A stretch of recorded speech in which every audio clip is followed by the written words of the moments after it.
अस्सलामु अलैकुम वरहमतुल्लाहि वबरकातुहू।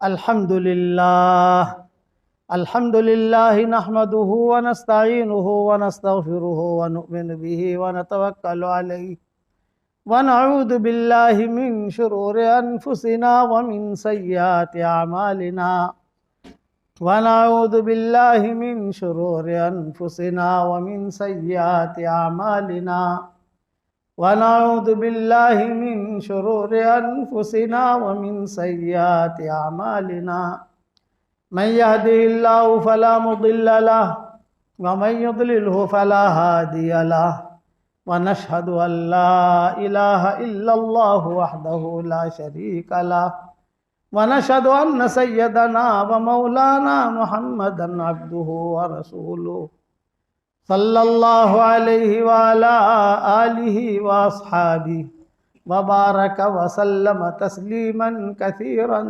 कसीरा। अम्मा बअदु फ़अऊज़ु बिल्लाहि मिनश शैतानिर रजीम। बिस्मिल्लाहिर रहमानिर रहीम। फ़क़ुल्तु अस्तग़फ़िरू रब्बकुम इन्नहु कान गफ़्फ़ारा युरसिलिस समाअ अलैकुम मिदरारा व युमदिदकुम बिअम्वालिन व बनीन व यजअल लकुम जन्नातिन व यजअल लकुम अनहारा मा लकुम ला तर्जून लिल्लाहि वक़ारा व क़द ख़लक़कुम अतवारा।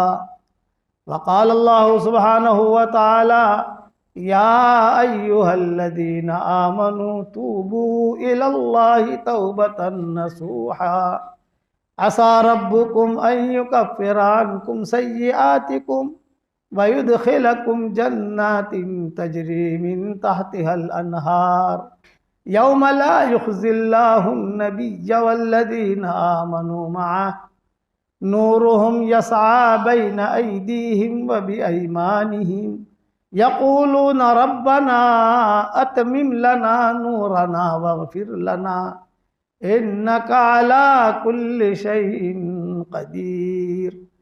सदक़ल्लाहुल अज़ीम। काबिल एहतराम भाइयों, दोस्तों और बुज़ुर्गों, तीन जिम्मेदारियाँ अल्लाह ताला ने हर मुसलमान आकिल बालिग मर्द औरत पे रखी है। तीन जिम्मेदारियाँ हैं हम सब पर, जिसे हमें निभाना होगा, पूरा करना होगा। अगर न किया तो क़यामत के मैदान में कठेड़े में खड़ा रहना पड़ेगा।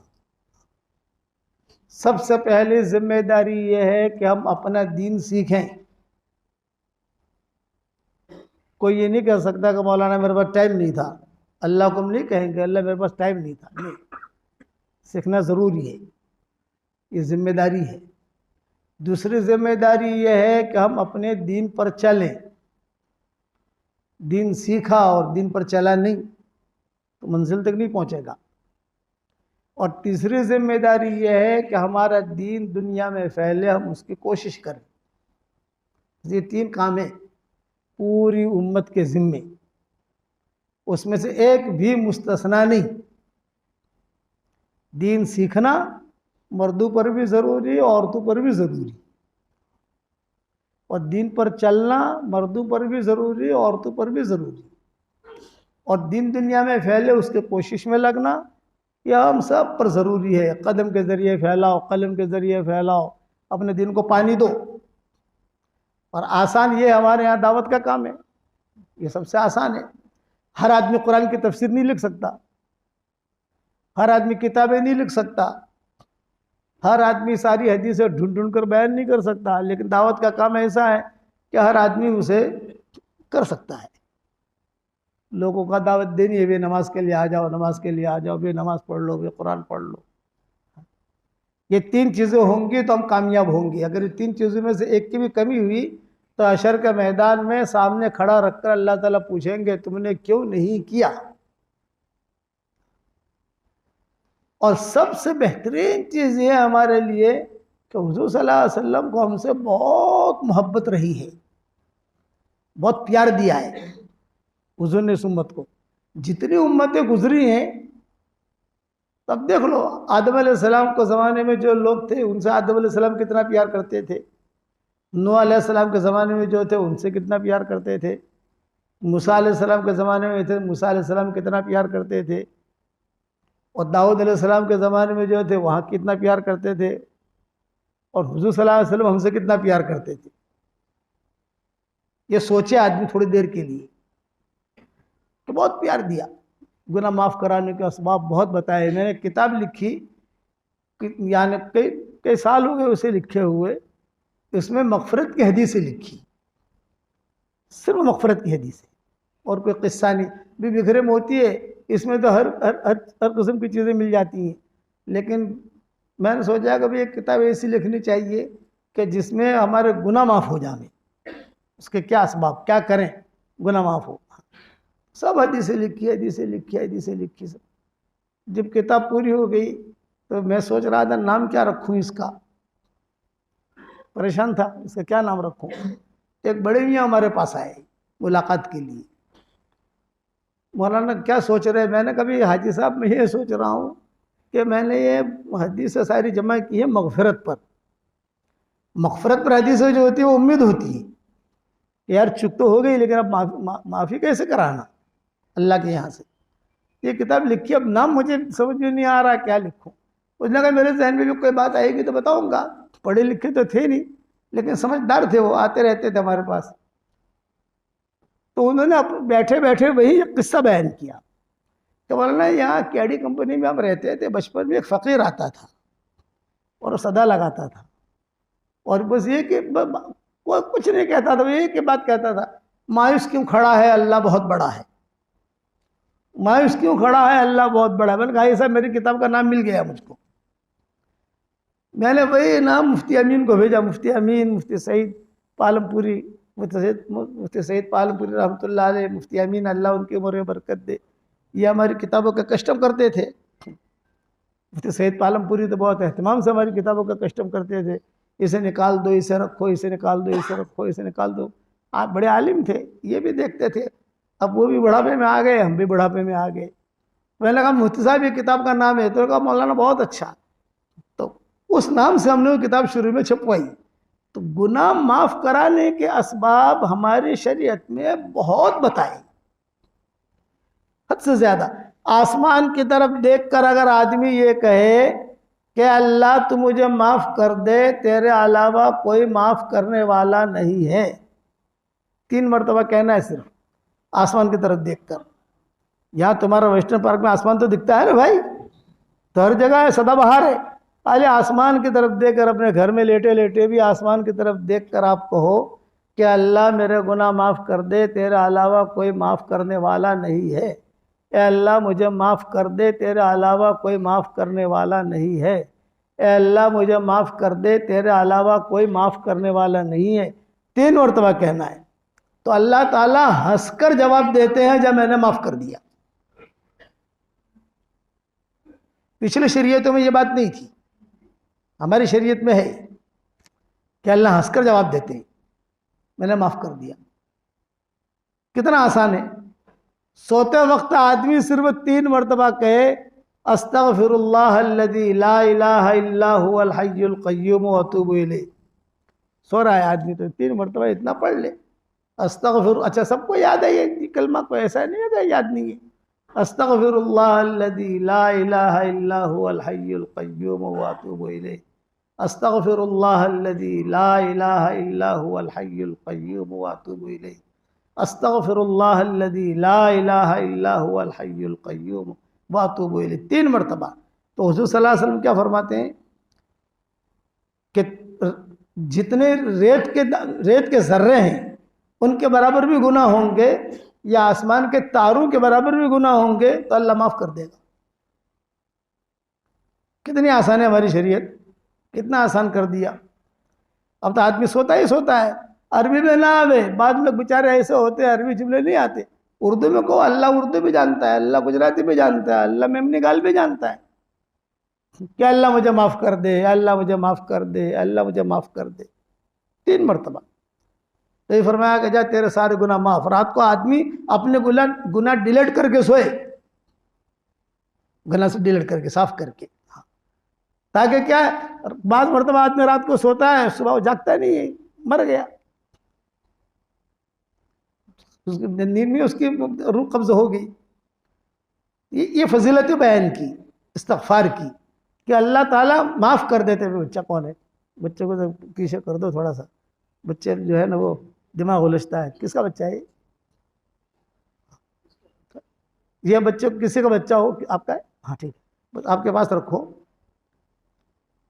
ये आसानियाँ पैदा की, इतनी आसानी पिछली शरीयतों में नहीं, हमारी शरीयत में हुज़ूर सल्लल्लाहु अलैहि वसल्लम ने प्यार दिया। ये सारी चीज़ें हदीसों में मिलेगी, और ये हदीसें ढूंढनी हो तो मैंने मेरी किताब बिखरे मोती में सब चीज़ें लिख डाली है, हवाले भी लिख डाले ऊपर के।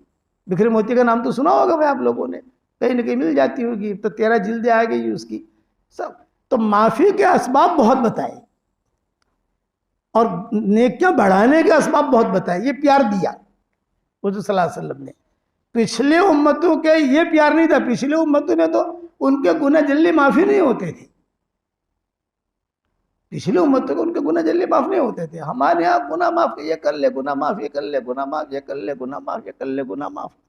मियाँ बीवी एक दूसरे की तरफ मोहब्बत की निगाह से देखें और दोनों सिर्फ मुस्कुराएं, तो इनके मुस्कुराने पर अल्लाह भी मुस्कुराता है। कितना आसान है, घर जाके अमल कर देना कि बापू ने ये अमल बताया है, लेकिन दिल साफ करके, दिल में मैल रख कर नहीं। ये नहीं कि मौलवी साहब ने कीधु से આપણે હુસો તારી મારી लड़ाई जैसे तो सच, ये नहीं। ये हदीसों में आता है। क्या हदीस में आता है कि मियाँ बीवी एक दूसरे की तरफ मोहब्बत की निगाह से देख रहे, दोनों मुस्कुरा रहे, तो अल्लाह भी मुस्कुरा रहा है। तो अल्लाह अच्छी चीज़ पर मुस्कुराता है कि गुनाहों पर मुस्कुराता है? कोई चीज़ पसंद आई तो मुस्कुराता है ना। मियाँ बीवी एक दूसरे से मुसाफा कर रहे, 10 उंगलियाँ इसकी है, 10 उंगलियाँ इसकी है, तो दोनों मुसाफा कर रहे। तो हदीसों में आता है दोनों के यानी उंगलियों से गुनाह ऐसे झड़ते हैं जैसे नल खोलो आप तो पानी कैसा धड़ धड़ धड़ धड़ गिरता है, ऐसे गुनाह माफ होते हैं। इतने सारी फजीलतें बयान की, इतने सारे असबाब बयान किए, तब भी अगर आदमी अपना गुनाह माफ ना कराए तो किसका कसूर है भाई? एक सहाबी थे, ये हुजूर सल्लल्लाहु अलैहि वसल्लम के पास आए और उन्होंने आकर कहा कि हज़रत आज तो मुझसे बहुत बड़ा कसूर हो गया। बड़े मियाँ थे, हुजूर सल्लल्लाहु अलैहि वसल्लम की मजलिस थी, सब बैठे हुए और वहाँ दरवाजे पर खड़े रहे और एक जुमला कहते रहे, वाह दुनूबा, वाह दुनूबा, वाह दुनूबा, हाय मेरे गुनाह, हाय मेरे गुनाह, हाय मेरे गुनाह। तो हुजूर सल्लल्लाहु अलैहि वसल्लम ने देखा और आपने देखकर फरमाया भी क्या क्या गुनाह किया तुमने? अच्छा, चूंकि ये किस्सा सबके सामने हो रहा है, तन्हाई में नहीं हो रहा है, सब बैठे हुए हैं और सबके सामने आकर दरवाजे पर कह रहे हैं, वाह दुनूबा, वाह दुनूबा, वाह दुनूबा, हाय मेरे गुनाह, हाय मेरे गुनाह, मेरे गुनाह। तो हुजूर सल्लल्लाहु अलैहि वसल्लम ने फरमाया भी करीब आ जाओ, क्या गुनाह हुआ तुमसे? वो सब बड़े मियाँ थे, हाथ में लाठी थी, खट खट कर करते करते हुजूर सल्लल्लाहु अलैहि वसल्लम के सामने आकर बैठ गए। तो आपने फरमाया क्या गुनाह हुआ? तो बड़े मियाँ ने कहा कि हजरत बहुत शर्म आती है, बहुत शर्म आती है। इनके बताओ तो सही क्या गुनाह हुआ? ये फरमाया हजरत शिर्क के अलावा सारे गुनाह मुझसे हुए, शिर्क नहीं हुआ, शिर्क के अलावा सारे गुनाह हुए। और सबके सामने कह रहे बड़े मियाँ। तो हुजूर सल्लल्लाहु अलैहि वसल्लम ने जवाब क्या दिया? वो जवाब यह हमारे लिए रहबरी है। आपने फरमाया मैं जैसा कहूँ वैसा कहो। एक दुआ पढ़वाई हुजूर सल्लल्लाहु अलैहि वसल्लम ने और 3 मरतबा पढ़वाई। कितनी मरतबा पढ़वाई भाई? आप लोग पढ़ लो मेरे साथ, अल्लाहुम्मा मग़फ़िरतुका औसअ मिन ज़ुनूबी व रहमतुका अर्जा इंदी मिन अमली। अल्लाहुम्मा मग़फ़िरतुका औसअ मिन ज़ुनूबी व रहमतुका अर्जा इंदी मिन अमली। अल्लाहुम्मा मग़फ़िरतुका औसअ मिन दुनूबी व रहमतुका अर्जा इंदी मिन अमली। 3 मरतबा हुजूर सल्लल्लाहु अलैहि वसल्लम ने फरमाया और उनको पढ़ाया। सारे सहाबा बैठे हुए थे, बड़े मियाँ ने पढ़ा तो हुजूर सल्लल्लाहु अलैहि वसल्लम ने क्या जुमला कहा, कुम कद गफर अल्लाहु लक, खड़ा हो जा, अल्लाह ने तेरे सारे गुनाह माफ कर दिए। ये मोमिन का हथियार मेरी किताब है ना, उसमें भी मैं ये हदीस लाया हूँ। सुबह शाम पढ़वाता हूँ, लोग पढ़ ले उसको ताकि अपने गुनाह डिलीट होते जावे। अल्लामा इब्न क़य्यिम रहमतुल्लाह अलैह फरमाते थे कि सबसे पहला और सबसे बड़ा अजाब इंसान पर क्या आता है। एक सवाल है कि सबसे पहला और सबसे बड़ा अजाब इंसान पर क्या आता है, मुसलमान पर नहीं, इंसान पर। तो कहते थे किसी को रोजे न मिले, बोले ये अजाब नहीं है। हवा अल्लाह बंद कर दे कि ये भी अजाब नहीं है। कि जमीन पर जलजला आ जावे, करो जलजला आया है, थोड़े दिनों में हालात बदल जाएंगे, खत्म हो गई बात। यौम तमुरु समाउ मौरा, हशर क़यामत के दिन आसमान में जलजला आएगा। यौम तमुरु समाउ मौरा व तसीरुल जिबालु सैरा, पहाड़ चल पड़ेंगे। तो बोले कि ये अजाब की शक्ल नहीं है, ये तो उतार चढ़ाव होता है। तो शागिर्दों ने पूछा, कहते अजाब क्या है? बोले सबसे बड़ा अजाब इंसान पर उस वक्त आता है जब ये इंसान या मुसलमान अल्लाह के जिक्र से महरूम कर दिया जाता है। ये सबसे बड़ा अजाब है कि उसके जुबान जिक्र से महरूम हो गई। डॉलर की बातें हो रही हैं, पैसों की बातें हो रही है, फ्लैट की बातें हो रही हैं, खेल की बातें हो रही हैं, अल्लाह की बड़ाई की बातें नहीं हो रही। जुबान पर सुभान अल्लाह नहीं आता, अल्हम्दुलिल्लाह नहीं आता, ला इलाहा इल्लल्लाह नहीं आता। समझ लगे ये आदमी को अल्लाह ने बैकआउट कर दिया। ये इब्न क़य्यिम कहा करते थे अपने शागिर्दों को। फिर कहते थे कि अल्लाह का जिक्र जुबान पर आना ये उसकी मोहब्बत की अलामत है। और जिक्र में सबसे बड़ा जिक्र क्या है? इस्तिग़फ़ार, माफ़ी मांगता रहे, माफ़ी मांगता रहे, माफ़ी मांगता रहे, ताकि हमारे गुनाह ख़त्म होते रहे। हमारे हर इंसान क्या है? 2 फरिश्ते हैं। दाहिनी तरफ वाला नेकियां लिखता है, बाईं तरफ वाला गुनाह लिखता है। लेकिन करम देखो उसका कि दाहिनी तरफ वाले को अमीर बनाया, हदीस शरीफ में आता है। बाईं तरफ वाला वो अमीर नहीं है। हम सुभान अल्लाह पढ़ेंगे तो दाहिनी तरफ वाला फौरन लिख देगा, और सिर्फ एक मरतबा सुभान अल्लाह पढ़ो इतना नहीं लिखेगा, कभी 10 गुना लिखेगा, कभी 100 गुना लिखेगा, कभी 1000 गुना लिखेगा, नेकियां लिख देगा। गुनाह किया हमने तो बाईं तरफ वाला फरिश्ता लिखने की कोशिश करेगा, तो ये दाहिनी तरफ वाले अमीर साहब कहेंगे मत लिख। अरे गुनाह किया इसने, कब मत लिख। नहीं, हजरत गुनाह किया, कर रहने दे। भी घंटा हो गया उसने तौबा नहीं की, फिर जाए पूछेगा कि हजरत ये तो एक मरतबा गुनाह किया, उसके बाद कई गुनाह और किए इसने, तो मत लिख। फिर दाहिनी तरफ वाला फरिश्ता क्या कहता है? कहता है 6 घंटे तक रुकना, 6 घंटे तक अगर ये माफी न मांगे फिर गुनाह लिखना, और एक गुनाह लिखना। गाली दी, एक गाली दी, एक गाली, 100 गाली नहीं। ये कर्म है उसका। फिर इतना सारा फजल किया, फिर भी हमारे गुनाह नेकियों से ज्यादा होते हैं। हमारे गुनाह जो है उस नेकियों से ज्यादा होते हैं। कि नेकियां कम, गुनाह क्यों? कि नेकियां करते हैं वो नेकियां खत्म कर देते हैं हम। गिबत करके, किसी को बुराई करके, किसी का ये करके नेकियां गई। सही हदीसों में आता है हशर के मैदान में कुछ लोगों को फरिश्ते लाएंगे और फरिश्ते सिफारिश करेंगे। जिब्रील सिफारिश कर रहा है, कितनी बड़ी चीज है।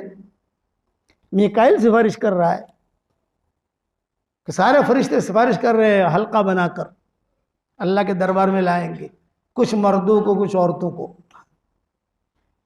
तो अल्लाह ताला कहेंगे मन हाउला, ये कौन है? तो फरिश्ते क्या कहेंगे? हजरत अल्लाह पाक ये इतने भले लोग हैं, मार आईना मिनहुम शर कत, ये हदीस के जुमले हैं। मार आईना मिनहुम शर कत, हमने कभी भी इनमें कोई बुराई देखी ही नहीं। जब देखो तब तस्बीह में, जब देखो तब कुरान में, जब देखो तब जो है मस्जिद में, जब देखो तब चिल्ले में, जब देखो तब गश्त में, जब देखो तब किसी न किसी खैर के काम में हमने इनको देखा। अल्लाह ताला कहेंगे अच्छा इतने अच्छे लोग हैं, लाओ इनका नाम अमल दिखाओ। एक नाम अमल अल्लाह उठाएंगे, एक वर्ग यूं उल्टा एक वर्ग यूं पलटा, फिर उसकी तरफ देखा, फिर फरिश्तों की तरफ देखा, फिर वो नाम अमल उसके पाँव पर यूं डालेंगे और क्या कहेंगे अल्लाह ताला, ये कहेंगे इन्होंने नेकियां तो की है लेकिन मेरे लिए नहीं की है, इनके अंदर के खोट को मैं जानता था, मेरे लिए नहीं की, जहन्नम में दाखिल करो, सबको जहन्नम में दाखिल कर दिया जाएगा। इसलिए मेरा एक जुमला याद रखना, जहन्नम में सबसे पहले यहूदी जाएंगे नहीं, जहन्नम में सबसे पहले मुशरिक जाएंगे, जहन्नम में सबसे पहले नसारा जाएंगे नहीं करना, जहन्नम में सबसे पहले मजूसी जाएंगे नहीं, तो जहन्नम में सबसे पहले कौन जाएगा? एक सवाल पैदा होता है कि जहन्नम में किससे जहन्नम को अल्लाह भड़काएंगे? जहन्नम में सबसे पहले वो दीन के काम करने वाले जाएंगे जिनके नीयतों में खोट था, काम किया नीयतों में खोट था, और नीयत कौन जानता है भाई? चलो को जानता नहीं। इसीलिए मैं कहता हूं कल्बे सलीम अल्लाह से मांगो। दिल दो किस्म के हैं, ये बहुत गहरी बात कह रहा हूं, जो आप समझोगे तो फायदा उठाओगे। दिल दो किस्म के हैं, एक दिल का नाम है कल्बे सलीम और एक दिल का नाम है कल्बे सकीम। कल्बे सलीम किसे कहते हैं? जो दिल पाक साफ हो, जिस दिल के अंदर कोई कचरा नहीं, हसद भी नहीं, बुग़्ज़ भी नहीं, कीना भी नहीं, किसी के बारे में बदगुमानी नहीं, अपना दिल पाक साफ करके मस्जिद में आया, अपना दिल पाक साफ करके चिल्ला लगाया, अपना दिल पाक साफ करके इज्तिमात में गया, अपना दिल पाक साफ करके मदरसों में गया, चंदा भी दिया, दिल पाक साफ, तो उसकी इबादत भी कबूल, उसकी दुआ भी कबूल और नेकियां भी 100% पक्की। और एक दिल है कल्बे सकीम, बीमार दिल, डॉक्टर वाला बीमार दिल नहीं।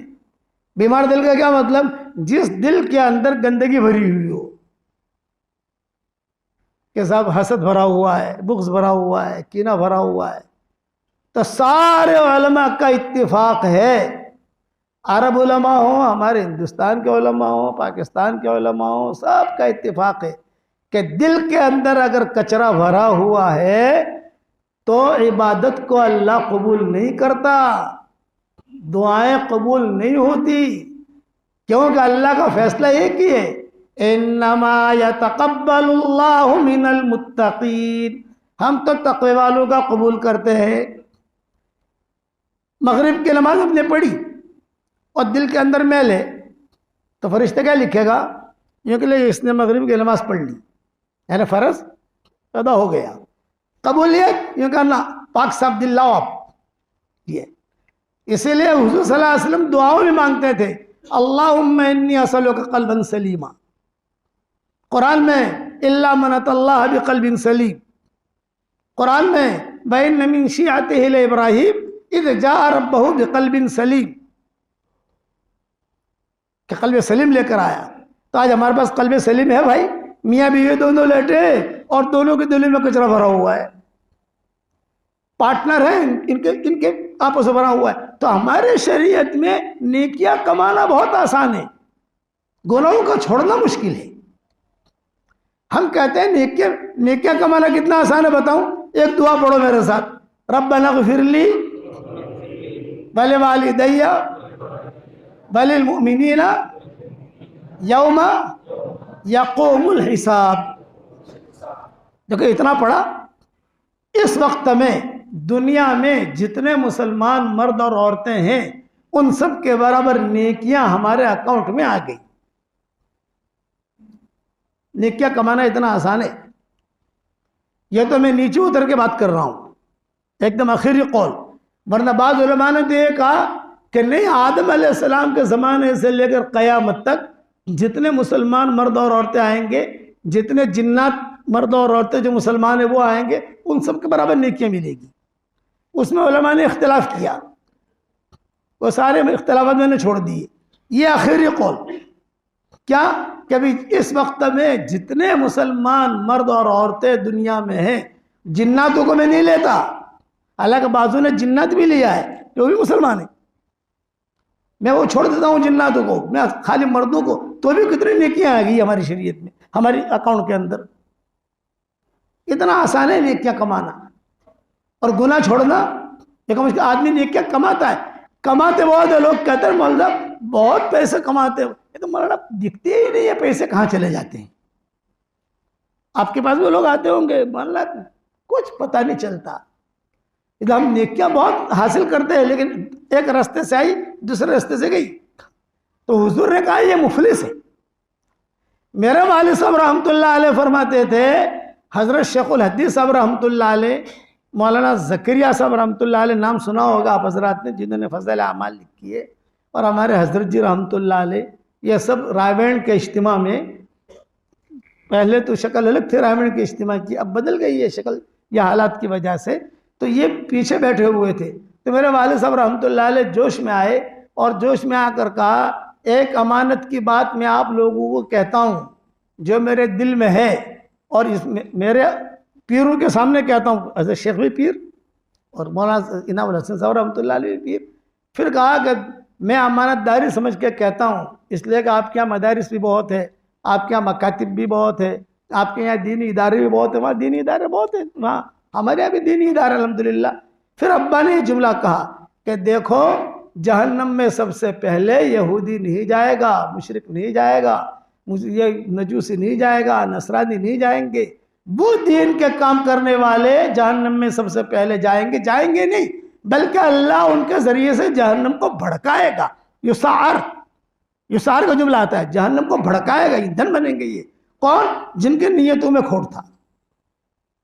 तो हमारे हज़रत रहमतुल्लाह अलैह जो है वो बैठे बैठे सर हिला रहे थे। सही है, सही है। कारी, सखी, शहीद ये कौन थे? हदीस से सुनी नहीं सुनी? कारी, सखी, शहीद बड़े बड़े लोग थे, लेकिन महरूम हो गए। फिर अब्बा ने कहा, एक बात और सुन लो भाई, दीन का काम करते करते अगर कोई खुदा ना खास्ता बिगड़ गया तो काबे में जाकर भी सुधरेगा नहीं। फिर कहा, हवाई जहाज अगर फैक्ट्री में बिगड़ जाए तो, कि पुर्जा रह जाए हवाई जहाज का फैक्ट्री में, तो क्या होगा? सारे लोगों को जान लेगा। तो हजरत जी ने कहा, सही है, दिन का काम करते, सबसे बिगड़ा हुआ आदमी वो होता है जो दिन का काम करते करते बिगड़ा। इसलिए आदमी अपना ख्याल रखे, मैं कहाँ जा रहा हूँ। हशर के मैदान में अल्लाह ताला ये नहीं पूछेंगे क्या साहब तुमने कितनी मस्जिदें बनाई, अल्लाह ये पूछेंगे अपना दीन लाए कि नहीं लाए। मैं मर कर जब अल्लाह के सामने जाऊंगा तो मैं अल्लाह ताला पूछेगा, भाई मियाँ यूनुस क्या लाए आप? मैं कहूँगा, अल्लाह पाक थोड़ी देर ठहर जाओ ना, मेरे वालिद साहब जो है वो दावत और तबलीग के काम के जिम्मेदार थे और सारा काम संभालते थे, मैं ज़रा उनको बुला लाऊं। तो अल्लाह क्या कहेंगे, आप अपना बताइए, आपके वालिद साहब से उनका हम पूछेंगे बाद में, अपना बताइए आप क्या करके आए। इसको कहते हैं कुल्लु इम्रिइन बिमा कसब रही। कुरान में कुल्लु इम्रिइन बिमा कसब रही, हर आदमी जो करेगा सामने आएगा। इसलिए अपनी आखिरत को लेकर चलना है। और हुजूर सल्लल्लाहु अलैहि वसल्लम ने रास्ते बहुत बता दी। साद इब्न अबी वक्कास रज़ी अल्लाह ताला अन्हु थे, इनके दुआ ऐसी कबूल होती थी तीर बहदफ। हज़रत साद इब्न अबी वक्कास की रियाजुल जन्ना में बैठे हुए कई सहाबा थे, और जब रियाजुल जन्ना में बैठे हुए तो साद इब्न अबी वक्कास के पास एक आदमी आया और उसने आकर कहा कि मैं अली को अच्छा नहीं समझता, मैं तलहा को अच्छा नहीं समझता, मैं ज़ुबैर को अच्छा नहीं समझता। हज़रत अली, तलहा, ज़ुबैर जब मुशाजरात हुए थे वो उस आदमी ने कहा, तो साद इब्न अबी वक्कास ने कहा, देख भाई ये तो उनका और अल्लाह का मामला है,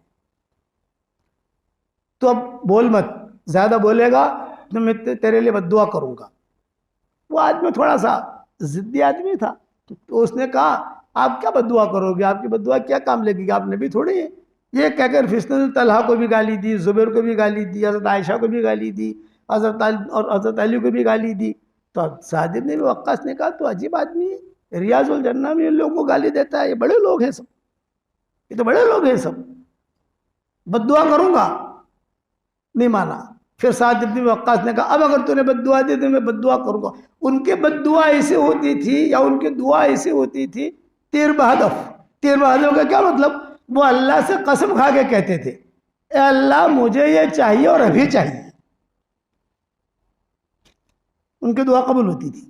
इतने बड़े आदमी थे साद इब्न वक्कास। बड़े किस्से हैं इनके। आखिर मरने वालों में सहाबा की जो जमात है उनमें आखिर में मरने वालों में साद इब्न वक्कास है, अनस इब्न मालिक है।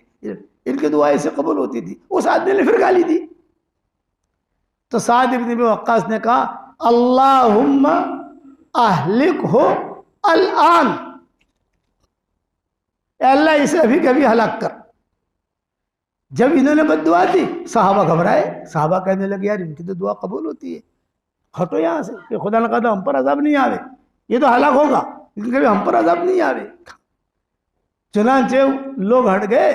साद इब्न वक्कास ने भी कह दिया देख तो भी हलाक होगा। तो लोगों के जहन में क्या, सांप आएगा, जमीन फटेगी, ये रियाजुल जन्ना में बैठा हुआ है, रियाजुल जन्ना बड़ी चीज़ है। चुनांचे साद इब्न वक्कास दूर चले गए। रिवायतों में है कि बाबू सलाम से एक नाका मजनूना, पागल उठनी, वो भागी भागी आई। दो अंधी चीजों से पनाह मांगी गई है। अल्लाहुम्मा इन्नी अऊज़ु बिका मिन शर्रिल आमयैन अस्सैल वल बईर अस्सऊल। या अल्लाह दो अंधी चीजों से मैं पनाह मांगता हूँ। एक तो सैलाब, पानी वो अंधा होता है, पानी किसी जगह चला जाएगा अंधा होता है। ये मौलाना का घर है यहाँ मत जाओ, ये मुअज्जिन का घर है यहाँ जाओ, ये सेठ साहब का घर है यहाँ मत जाओ, वो तो जहाँ उसका जगह मिलेगी चला जाएगा, वो अंधा होता है। और इसी तरीके से बितका हुआ ऊँट, बितकी हुई ऊँटनी जब पागल हो जाती है तो अंधी हो जाती है, वो कुछ पता नहीं होता कि मैं कहाँ जा रही हूँ, किसको मार रही हूँ किसको। तो एक पागल ऊँटनी ये मस्जिद बाबू सलाम से दाखिल हुई और लोगों के सर जो है वो सुनने लगी। रियाजुल जन्ना पर गई और रियाजुल जन्ना पर जाकर उसी को पकड़ा और सबके सामने, सब देख रहे, पूरा मदीना देख रहा है, और सबके सामने उसका सर पकड़कर ऐसा पटक पटक कर उसे मारा जैसे धोबी घाट के ऊपर धोबी जब कपड़े धोता है कैसा जोर जोर से पटकता है, वैसा पटक पटक कर उसे मारा और आदमी मर गया। और सारे मदीना ने देखा। इसीलिए ये रिवायत है, ये किस्से हर तारीख लिखने वाला लिखता है, क्योंकि तन्हाई में नहीं हुआ है। मदीना के मर्दों ने भी देखा, मदीना की औरतों ने भी देखा, इतनी इनकी दुआ कबूल होती थी। अब जब ये आपस का इख्तिलाफ शुरू हुआ, हज़रत अली का मुशाजरात सारे के सारे झगड़े शुरू हुए, यही साद इब्न वक्कास थे जो मुल्तज़म पर जाते थे और कहते थे कि अल्लाह हमारे ये हालात को दूर कर, हमारी परेशानियां दूर कर, हमारे आपस में जोड़ कर दे, दुआ कर दे। तो गैब से आवाज़ आई, पहले दिलों को साफ करो फिर तुम्हारी दुआ कबूल होगी। पहले दिल कल्ब सलीम पैदा करो फिर तुम्हारी दुआ कबूल होगी। इसलिए रोज़ाना अल्लाह ताला से कल्ब सलीम मांगो। हुजूर सल्लल्लाहु अलैहि वसल्लम को हमसे बहुत मोहब्बत थी, आज हम उस मोहब्बत के बराबर हमने उस मोहब्बत की कदर नहीं की। हुजूर का इंतकाल का वक्त जब करीब आया, ये मोहब्बत का कुछ मुख्तसर किस्सा सुना देता हूँ आपको। हुजूर को तो हज़रत जिब्रील आए और हज़रत जिब्रील ने आकर कहा कि हज़रत अल्लाह ने भेजा। पहले ये सुन लो कि आप सल्लल्लाहु अलैहि वसल्लम की जब तबीयत ख़राब हुई तो हज़रत हुजूर सल्लल्लाहु अलैहि वसल्लम ने हज़रत अबू बकर को बुलाया और बुलाकर कहा अभी मेरी तबीयत ठीक नहीं है, तबीयत में पल भर माशा पल भर तोला है, बुखार आता है जाता है आता है, बदन टूट रहा है, कुछ काम करने की हिम्मत नहीं हो रही है। बस आज मेरी ख्वाहिश इतनी है कि मुझे बक़ी में ले जाओ तुम लोग, ताकि बक़ी में जाकर सलाम करूं। जब हुजूर ने फरमाया अच्छा हज़रत, तो आप में चलने की ताकत नहीं थी, दो आदमियों के सहारे जो है वो चलते थे, लेकिन फिर भी पाँव लड़खड़ाते थे हुजूर सल्लल्लाहु अलैहि वसल्लम के। तो कभी जो है गधे के ऊपर या कभी ऐसे उठाकर, बक़ी तो करीब है ना वहाँ से, तो फ़ौरन ले जाते थे। वहाँ पर सलाम वलाम पढ़वाया और फिर जब बाहर निकले बक़ी कब्रिस्तान से तो हुजूर सल्लल्लाहु अलैहि वसल्लम ने सहाबा से कहा कि भी आज मेरा इरादा ऐसा है कि मुझे शुहदाए उहद पर भी ले जाओ। वो भी याद आए हैं मुझे शुहदाए उहद। सहाबा वहाँ ले गए, वहाँ जाकर खड़ा किया। हुजूर सल्लल्लाहु अलैहि वसल्लम ने शुहदाए उहद से जो भी सलाम पढ़ना था, जो भी दुआएं करनी थी वो की। आपने कहा मैं थोड़े दिनों में तुम्हारे पास आने वाला हूँ और हौज़ कौसर तैयार करने के लिए आ रहा हूँ।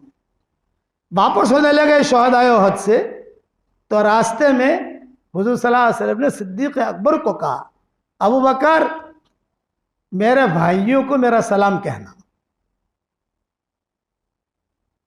तो सिद्दीक अकबर ने कहा, अलस्ना इख्वानक या रसूल अल्लाह, क्या हम आपके भाई नहीं हैं? तो आपने फरमाया नहीं, ला तुम मेरे भाई नहीं हो, अंतुम अस्हाबी, तुम मेरा साथी हो। तो मेरे मेरे आपके भाई कौन है हजरत? ये कहा मेरे भाई वो हैं जो बहुत बाद में आएंगे। यहाँ से मुराद सिर्फ भाई नहीं है, बहनें भी मुराद है।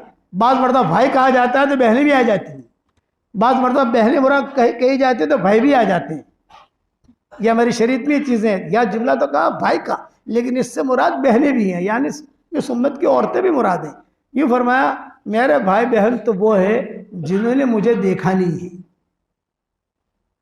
लेकिन मेरी बातों पर लब्बैक कहकर खड़े हो जाते हैं, अल्लाह के रास्ते में निकल जाते हैं, कुरान पढ़ते हैं, हालांकि मुझे देखा नहीं है, वो मेरे भाई हैं, उनको मेरा सलाम कहना।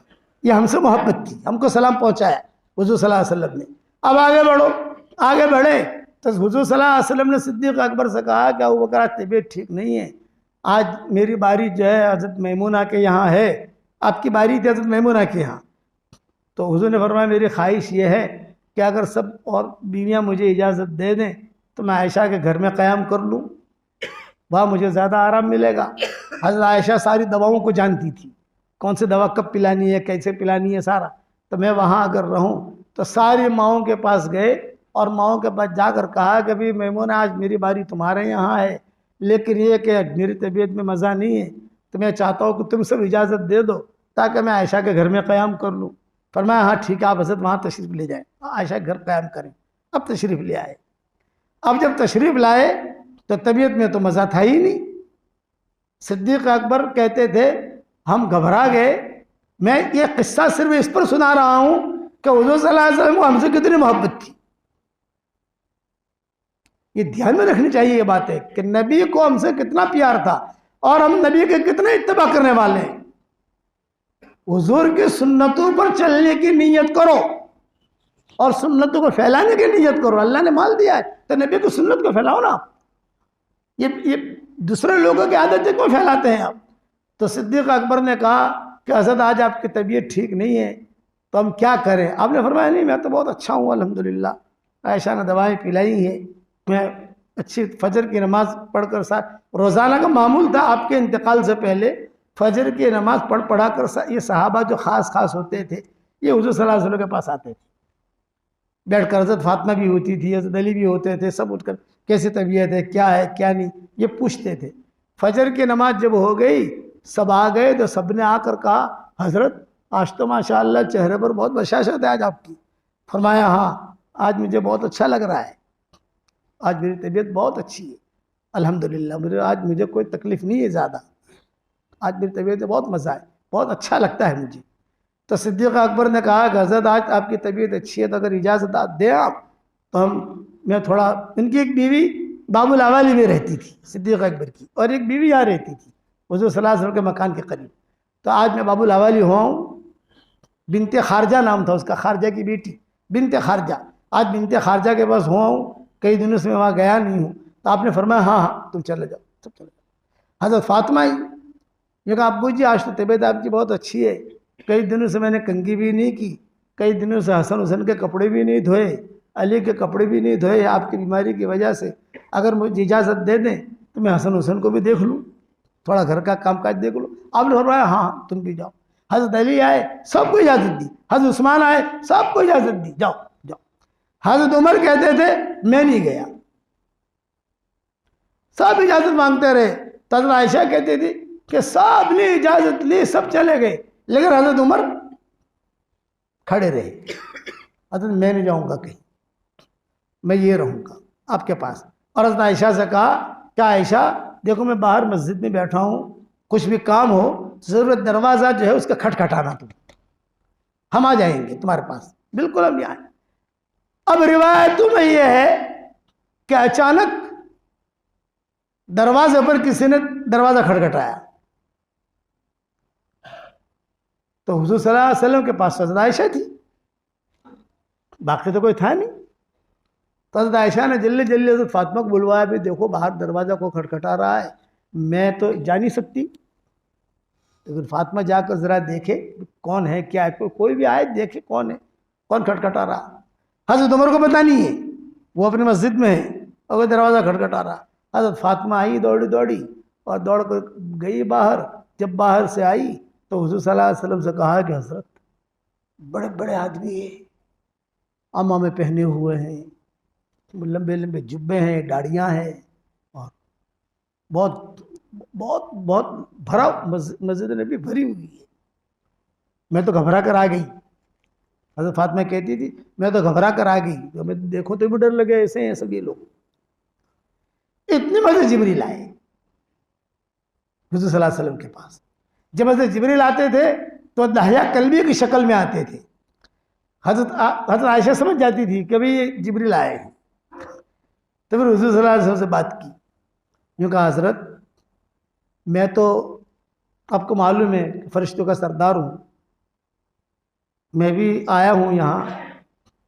इज़राइल भी बाहर खड़े हैं, इस्माइल भी, एक फरिश्ते का नाम इस्माइल भी है, इस्माइल भी खड़े हैं, मिकाइल भी खड़े हैं, इसराफिल भी खड़े हैं, और सबकी टोलियाँ, सबके जो मातहती में फरिश्ते हैं वो सब खड़े हैं। और अल्लाह ने आपको याद किया है, अगर आपकी इजाज़त हो तो आपकी रूह कब्ज़ करने का हम प्लान बना रहे हैं, और अगर इजाज़त न हो तो वापस चले जाएं। नबी को तो पूछा जाता है ना, भाई हमारी आपकी मौत कैसी है कि आदमी बातें करता है मर गया। नबियों के साथ ये बात नहीं होती, नबियों से इजाज़त ली जाती है। ये तो नबियों के सरदार है, आपकी इजाज़त हो तो हम आपका रुख कब्ज़ करने का निज़ाम बना रहे हैं। सारी टीम बाहर खड़ी है, लेकिन मेरे इजाज़त के बगैर कोई अंदर आएगा नहीं, ये कि मेरी इजाज़त के बगैर कोई अंदर नहीं आएगा, आपकी इजाज़त चाहिए। तो हुज़ूर ने क्या फरमाया, ये जवाब सुनो, ये जवाब सुनिए। आपने फरमाया अल्लाह से मुलाकात को कौन पसंद नहीं करता? भाई अल्लाह की मुलाकात को अल्लाह जब बुला रहा है तो कौन पसंद नहीं करता? लेकिन मुझे एक बात का सिर्फ खुलासा हो जाए, हुजूर फरमा रहे हैं कि मेरे दुनिया से जाने के बाद मेरी उम्मत का क्या होगा। ये मोहब्बत उम्मत में मैं और आप हम सब हैं, बस इतना खुलासा हो जाए कि मेरे दुनिया से जाने के बाद फिर ये नहीं कहा मेरी बीवी का क्या होगा, मेरी बेटी का क्या होगा, मेरे नवासों का क्या होगा, ये जुमला नहीं कहा, मेरी उम्मत का क्या होगा। तो जिब्रील अलैहिस्सलाम ने कहा कि हज़रत मैं अल्लाह से पूछ कर आता हूँ। गए आसमानों पर, अल्लाह को मालूम है क्या हो रहा है नीचे। हाँ भाई क्यों आए, ये को पूछ रहा उम्मत का क्या होगा, उम्मत का फिक्र कर रहे हैं। तो अल्लाह ने क्या जवाब दिया, जिब्रील नबी जी को मेरा सलाम कह देना और एक जुमला कह देना, अपनी उम्मत के बारे में टेंशन न लें, आपकी उम्मत के बारे में मेरा वादा है कि मैं आपको खुश कर दूंगा। वला सौफ युअतीका रब्बुका फतरदा, ये है कुरान में, वला सौफ युअतीका रब्बुका फतरदा, अल्लाह आपको इतना देगा कि आप खुश हो जाओगे। ये मोहब्बत थी इस उम्मत से। फिर हज़रत आयशा रज़ी अल्लाह ताला अन्हा फरमाती है, या अबू बकर तो है नहीं, सारे के सारे तो गए हुए हैं वहाँ। हज़रत आयशा रज़ी अल्लाह ताला अन्हा फरमाती है, जिब्रील अलैहिस्सलाम आए, मैं देख रही थी कि जिब्रील आसमानों से जवाब लेकर आए हैं। फिर जो है हज़रत आयशा फरमाती है कि जिब्रील ने कहा कि आप अपनी उम्मत का फिक्र न करें, आपकी उम्मत के बारे में मेरा वादा है, मैं आपको खुश कर दूंगा।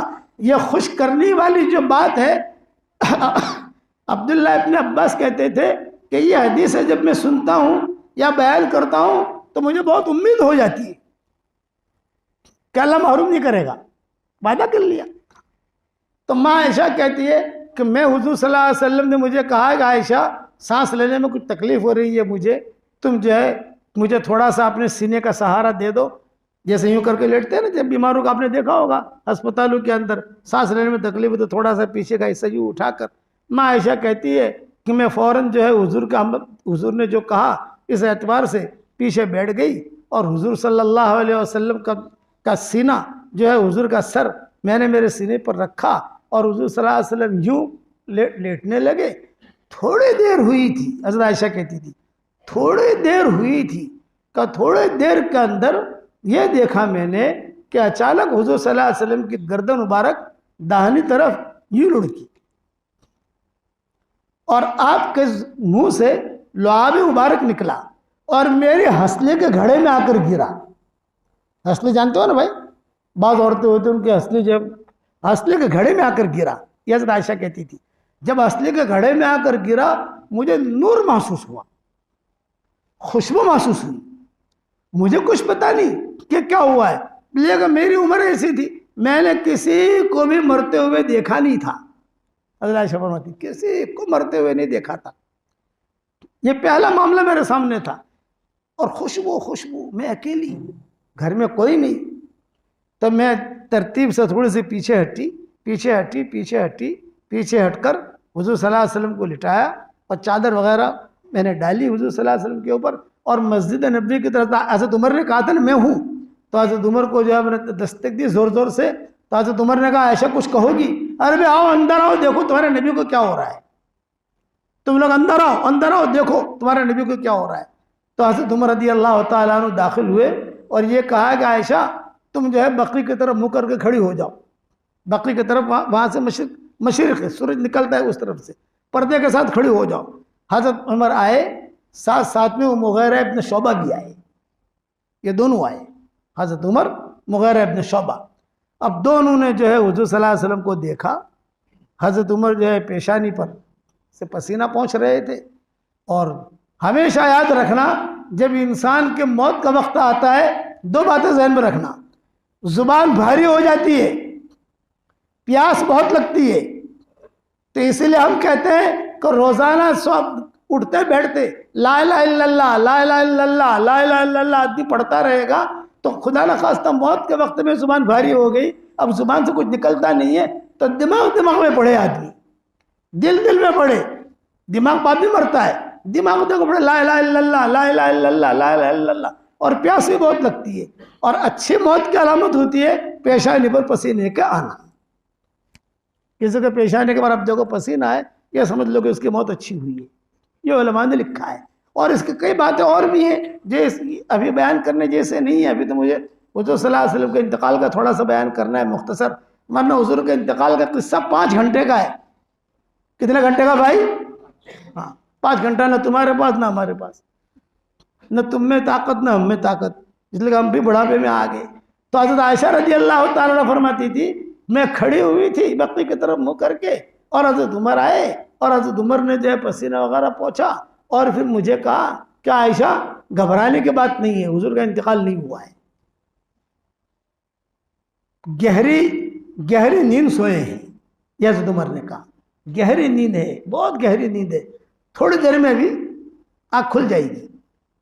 अब जो है अकेले हज़रत उमर बोल रहे, साथ में मुग़ीरा इब्न शोबा भी हैं, वो नहीं बोल रहे।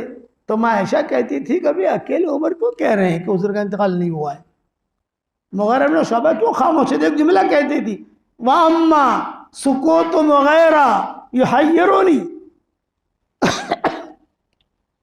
ऐसा कहती थी, वा अम्मा सुकूत मुग़ीरा युहय्यिरुनी, मुग़ीरा की खामोशी मुझे हैरानी में डाल रही थी। भाई हज़रत उमर अकेले क्यों बोल रहे, मुग़ीरा इब्न शोबा क्यों नहीं बोल रहे? ये जुमला कहते थे माओं के सामने, वाह अम्मा सुकूत मुग़ीरा युहय्यिरुनी, क्यों मुग़ीरा इब्न शोबा की खामोशी ये मुझे परेशान कर रही थी। अब ये दोनों तो बाहर चले गए। माँ आयशा कहती थी मैं किसके पास जाऊं, मैं अकेली, तो मैं भागी माओं के पास, उम्मे सलमा के पास, हज़रत मैमूना के पास, जो भी माएँ थी उस वक्त में, और वहाँ गई। मैंने कहा भी देखो नबी को क्या हो रहा है। उम्मे सलमा आई, उम्मे सलमा ने आते ही कहा आयशा हुजूर का इंतकाल हो गया है। तो मुझे मालूम है मौत कैसे आती है, बड़ी उम्र की थी हज़रत उम्मे सलमा। साहब ने कहा हुजूर का इंतकाल हो गया। अब हज़रत आयशा परेशान, उमर कह रहे हैं कि इंतकाल नहीं हुआ, मुग़ीरा इब्न शोबा खामोश हैं, माएँ कह रही है इंतकाल हुआ, किसका सही समझना ये। तो माँ आयशा कहती है कि जब हज़रत उमर बाहर निकले तो दूसरे सहाबा ने पूछा भाई क्या हुआ, भाई क्या हुआ, क्या हुआ, क्या हुआ। मैं दरवाजे पर खड़े रहकर सुनने लगी क्या बातें कर रहे हैं। तो लोगों ने पूछा उमर क्या हुआ, ये फरमाया हुजूर सल्लल्लाहु अलैहि वसल्लम को बहुत सख्त नींद आई है, बिल्कुल नींद में है, बस थोड़ी देर में वापस आ जाएंगे। ये हज़रत उमर ने कहा। हज़रत मुग़ीरा इब्न शुअबा ये खामोश खड़े थे। एक साहबी ने मुग़ीरा इब्न शुअबा से पूछ लिया, भाई तुम भी तो अंदर गए थे, मुग़ीरा तुम भी तो अंदर गए थे, क्या हुआ? तो मुग़ीरा इब्न शुअबा ने जो है बहुत हिम्मत करके कहा, उमर जो समझे हैं वो गलत समझे हैं, मैं जो समझा हूँ वो सही समझा हूँ, और मैं समझा हूँ कि हुज़ूर सल्लल्लाहु अलैहि वसल्लम का विसाल हो गया है।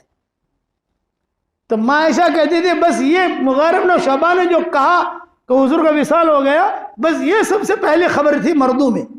हज़रत उमर तो मना करते थे, क्या उमर जो समझे हैं वो गलत समझे हैं, मैं जो समझाऊँ सही समझाऊँ कि हुज़ूर सल्लल्लाहु अलैहि वसल्लम का इंतकाल हो गया है। हज़रत उमर ने सुना तो जज्बात में आ गए, ये कहा कि आज के बाद से हुज़ूर के इंतकाल की बात मत करना, जिसने कहा हुज़ूर का इंतकाल वो अपना इंतकाल समझ ले, ये ऐलान कर दिया हज़रत उमर ने। जो जिसने कहा हुज़ूर का इंतकाल वो अपना इंतकाल समझ ले। अब माँ आयशा रज़ी अल्लाह ताला अन्हा फरमाती हैं कि मैं परेशान, वालिद तो चले गए बाबुल अवाली में, हालांकि बाबुल अवाली कोई दूर नहीं है, करीब है वहाँ से, कोई इतना ज़्यादा दूर नहीं है, लेकिन खबर कौन करे, फ़ोन तो था नहीं, और वहाँ से आएंगे तो फिर कैसे आएंगे। खैर किसी को भेजा, जवानों को भेजा, इसको भेजा, इसको भेजा। हसन हुसैन ये छोटे थे, लेकिन हज़रत बिलाल वगैरह थे, इनको भेजा भी अब्बा को बुला लो वहाँ से, बाबुल अवाली से। हज़रत अबू बकर आए रज़ी अल्लाह ताला अन्हु, मदीना मुनव्वरा में आधी सही खबर आधी गलत खबर फैल गई कि कोई कह रहे इंतकाल हो गया है, कोई कह रहे इंतकाल नहीं हुआ। तो सारा का सारा मजमा मस्जिद नबी में आ गया, चाहे मर्दों की शक्ल में हो, औरतों की शक्ल में हो, और हज़रत उमर जो है ये तलवार लेकर हुजूर के दरवाजे पर खड़े हो गए। किसी ने भी कहा हुजूर का इंतकाल, अपना इंतकाल समझ ले, बस एक ही जुमला था इनका, हज़रत उमर का। सिद्दीक़ अकबर आए, सिद्दीक़ अकबर ने कहा उमर क्या मामला है, तलवार लेकर खड़े हो, क्या बात है? ये कहा ये मुग़ीरा इब्न शुअबा ये कह रहा है हुजूर का इंतकाल हो गया, मैंने कह दिया खबरदार आज के बाद से जुबान पर तेरे अगर हुजूर का इंतकाल निकला अपना इंतकाल समझ लेना। तो हज़रत अबू बकर ने क्या कहा, तो ठीक है हुजूर का इंतकाल वो तो ठीक है, लेकिन मुझे तो अंदर जाने दो। सबसे पहले सिद्दीक़ अकबर गए कि मुझे तो अंदर जाने दो। हज़रत अबू बकर रज़ी अल्लाह ताला अन्हु ये सबसे पहले जो है दाखिल हुए कमरे में, और कमरे में कहते थे कमरे में दाखिल होते ही मैं समझ गया कि हुजूर का इंतकाल हो गया है। वो खुशबू, वहाँ की हालत, वो फरिश्तों की सारी चीज़ें जो बड़ों के साथ होती है, दाखिल होते ही कोने में हज़रत आयशा खड़ी थी, और यहाँ अबू बकर थे, बाकी माएँ भी थी पर्दे के साथ। हज़रत आयशा का तो पर्दे का मसला ही नहीं था, लेकिन बाकी माएँ भी थी। सिद्दीक़ अकबर आए, माँ आयशा रज़ी अल्लाह ताला अन्हा फरमाती है कि सिद्दीक़ अकबर आए, और सिद्दीक़ अकबर ने आकर जो है चेहरा देखा, और पेशानी पर जो है पसीना था, उस पसीने पर प्यार किया बच्ची की, और बोसा दिया। बोसा देकर अपना हाथ लिया, और अपना हाथ लेकर हुजूर सल्लल्लाहु अलैहि वसल्लम के पूरे बदन पर यूँ फेरते रहे, यहाँ तक कि पाँव तक ले गए, वहाँ तक पाँव भी थोड़ा दबाए, फिर जो है ले गए, फिर इस तरीके से करते रहे। फिर हज़रत अबू बकर ने कहा कि हज़रत दो जुमले कहे, एक तो बुखारी में आता है एक जुमला, तिब्ता हय्यम व मय्यता, एक जुमला ये कहा तिब्ता हय्यम व मय्यता, हज़रत आपको दुनिया में रहना भी मुबारक और आपका दुनिया से जाना भी मुबारक। ये जुमला कहा तो आयशा फरमाती है कि मैं समझ गई हुजूर का इंतकाल हो गया। तो अब बात पक्की हुई सिद्दीक़ अकबर के इस जुमले से, तिब्ता हय्यम व मय्यता, आपका दुनिया में रहना भी मुबारक, आपका दुनिया से जाना भी मुबारक। माँ आयशा कहती है कि अब हम समझ गए कि हुजूर सल्लल्लाहु अलैहि वसल्लम का विसाल हो गया, अब हम बेवाएँ हो गई। ये माएँ कहती थी कि हम जो बेवाएँ, आरामिल कहते हैं बेवा को, कि हम जो है बेवाएँ हो गई कि हुजूर का इंतकाल हो गया, और इतने बड़े आदमी का इंतकाल हुआ, इतने बड़े नबी का। फिर हज़रत आयशा कहती थी मेरे वालिद को मैंने देखा, वो खड़े खड़े गमगीन रोना रो रहे हैं। गमगीन रोने का मतलब ये है आंखों से आंसू निकल रहे हैं, लेकिन हा नहीं हो रहा, आदमी चीखे पुकारे ये नहीं, आंखों से इनके आंसू निकल रहे हैं। और करीब में जाकर सिर्फ एक जुमला कहा, ए अल्लाह के प्यारे नबी मेरी सिर्फ एक दरख्वास्त है। ये जुमला कहा। ये माँ आयशा कहती थी, मैं खड़ी खड़ी सुन रही थी, इसलिए कि मैं करीब में खड़ी थी, बाकी माएँ दूर खड़ी थी, मैं करीब में खड़ी रहकर ये सुन रही थी। सिद्दीक़ अकबर ने कहा हज़रत सिर्फ एक दरख्वास्त है, आप तो बड़े हैं, अल्लाह बड़े हैं, बड़ा बड़े के दरबार में पहुंच गया, ये तो होना है, लेकिन सिर्फ मेरी एक दरख्वास्त है, आप बड़े हैं, अल्लाह बड़े हैं, बड़ा बड़े के दरबार में पहुंच गया, वहां जाकर इस उम्मत को भूल मत जाना। ये जुमला कहा, वहां जाकर हम लोगों को भूल मत जाना। अब तो मामला बड़ा हो गया ना। तो ये कहते हुए वो रोते रहे। माँ आयशा ने कहा, अब्बू एक बात करनी है, अब्बू एक बात करनी है। बाद में, अभी नहीं, अब्बू बहुत राज की बात है, बात नहीं। हजरत आयशा पुकारती रही कि अब्बू बहुत राज की बात है जो हुजूर के बारे में है, मुझे करनी है। तो हजरत सिद्दीक अकबर ने कहा अभी नहीं, बाद में करेंगे, जो भी है बाद में सुनाऊंगा वो क्या राज की बात थी, अगर याद रहा तो पहले मजमून पूरा कर लूं। कि वहां सिद्दीक अकबर ने कहा, बड़े के दरबार में आप गए हैं, बड़े के दरबार में बड़ा पहुंचा है, वहां जाकर हम गरीबों को भूल मत जाना। तो बहुत बड़ी चीज थी, ये भी हमारी फजीलत है। ये सिद्दीक अकबर ने हमारी सिफारिश की गोया की। अब रिवायतों में माँ आयशा जो है वो तो खड़ी खड़ी एक ही बात कहती रही, अब्बू एक बात सुन लो मेरी, ये बहुत राज की बात है, बहुत राज की बात है। लेकिन हज़रत अबू बकर पर ऐसा बोझ था कि उन्होंने हज़रत आयशा की एक नहीं सुनी। बाद में उन्होंने सुनी, जब हुजूर का जब ये सारा मामला हल होने लगा, फिर हज़रत अबू बकर खुद आए और खुद ने कहा बेटा क्या बात थी। तो हज़रत आयशा ने सारी बात बताई, बाद में सुनाता हूँ इंशाअल्लाह अगर याद रहा तो। अब बाहर निकले, बाहर निकल कर जो देखा तो सारा मजमा इंतजार में। क्या हुआ? सिद्दीक अकबर ने बाहर निकलती हज़रत उमर से कहा, फमा बालु सैफ फिल मस्जिद, तुम तलवार लेकर मस्जिद में क्यों आए हो? ये सबसे पहले सिद्दीक अकबर ने कहा, फमा बालु सैफ फिल मस्जिद, तलवार लेकर मस्जिद में क्यों आए हो तुम? तो हज़रत उमर ने कहा, लोग कहते हैं हुजूर का इंतकाल, मैं नहीं सुन सकता हुजूर का इंतकाल, लेकिन अभी तो हुजूर ये फला काम करेंगे, फला काम करेंगे, फला काम करेंगे, फिर हुजूर का इंतकाल होगा, अभी तो हुजूर को रहना है, कितने काम निपटाने। तो सिद्दीक अकबर ने कहा नहीं ऐसा नहीं, तलवार आप बाहर फेंको और मेरे साथ आओ। फिर तलवार बाहर फेंकवाई, हज़रत उमर का हाथ पकड़ा और हाथ पकड़कर हज़रत अबू बकर ने एक ऐलान किया, अस्सलातु जामिया, अस्सलातु जामिया, अस्सलातु जामिया, नमाज तैयार है। हालांकि नमाज के वक्त था नहीं, नमाज के वक्त में जब नमाज के लिए मस्जिद में बुलाना होता था तो अजान होती थी, लेकिन कोई ख़ास काम हो, कोई ख़ास मशवरा हो, कोई ख़ास मैटर हो, कोई ख़ास मामला हो और लोगों को जमा करना हो तो ये ऐलान होता था। आज भी मदीना मुनव्वरा के अंदर कोई ख़ास बात होती है तो ये जुमला कहते हैं, मस्जिद नबवी से ऐलान होता है, अस्सलातु जामिया, अस्सलातु जामिया, अस्सलातु जामिया, यानी मतलब कोई ख़ास मामला है। आज भी लोगों की आदत है, हम वहाँ रहते हैं तो कभी कभी ये ऐलान होता है, बाइक से ऐलान करते हैं, अस्सलातु जामिया, अस्सलातु जामिया, बगैर नमाज के वक्त में। कभी 10 बजे ऐलान हो जाता है, कभी 8 बजे ऐलान, तो वो तो नमाज का वक्त है नहीं। कभी ज़ोहर असर के दरमियान ऐलान हो जाता है, कभी आधी रात में ऐलान करते हैं अस्सलातु जामिया। ख़ास तौर से कोरोना वगैरह का जो मसला चला तो उसमें वहाँ से ऐलान करते थे अस्सलातु जामिया, अस्सलातु जामिया, यानी सुनो कुछ ऐलान हो रहा है। तो सिद्दीक अकबर ने यह ऐलान किया, अस्सलातु जामिया, अस्सलातु जामिया, अस्सलातु जामिया। लोग सारे के सारे आ गए, हज़रत उमर भी आ गए। सिद्दीक अकबर ने अभी हुजूर के इंतकाल का ऐलान नहीं किया है और हज़रत उमर जोश में, सारे सहाबा जो है शशोपंज में, माओं को पता चल गया कि इंतकाल हो गया है, लेकिन यहाँ किसी का भी ऐलान हुआ नहीं है।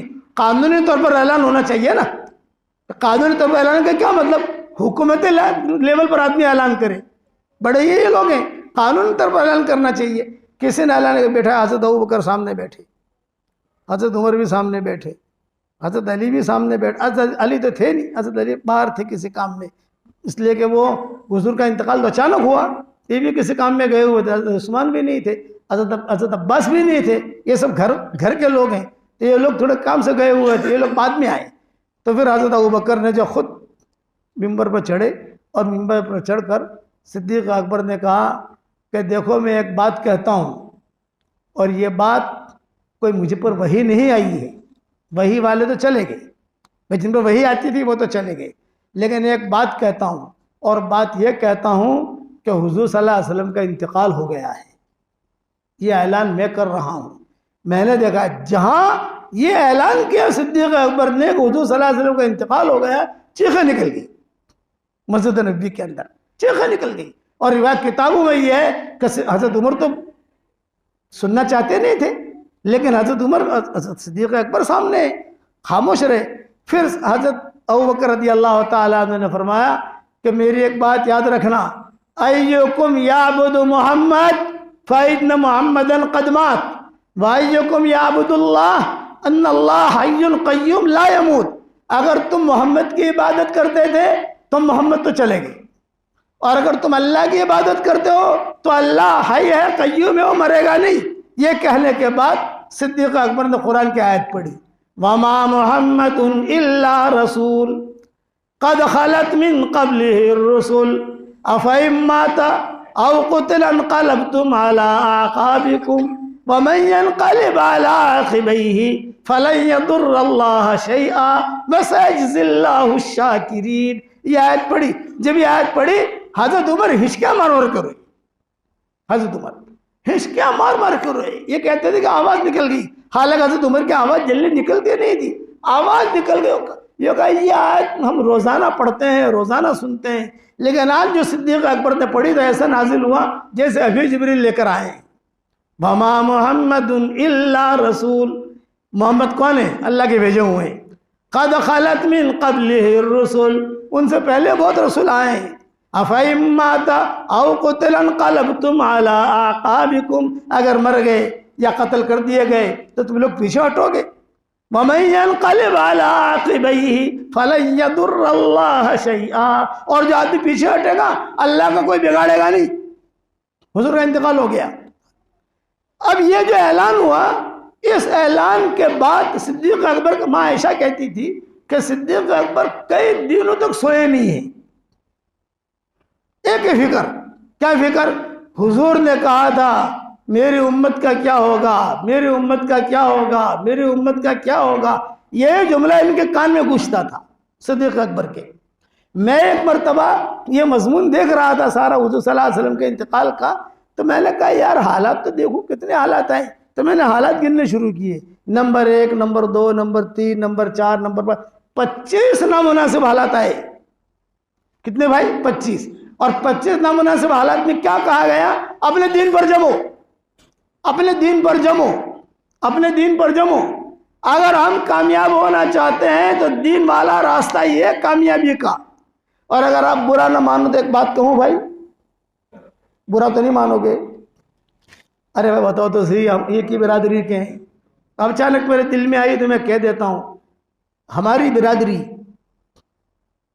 इसको अल्लाह ने बहुत इज्जत दी, बहुत माल दिया, अल्लाह का शुक्र है।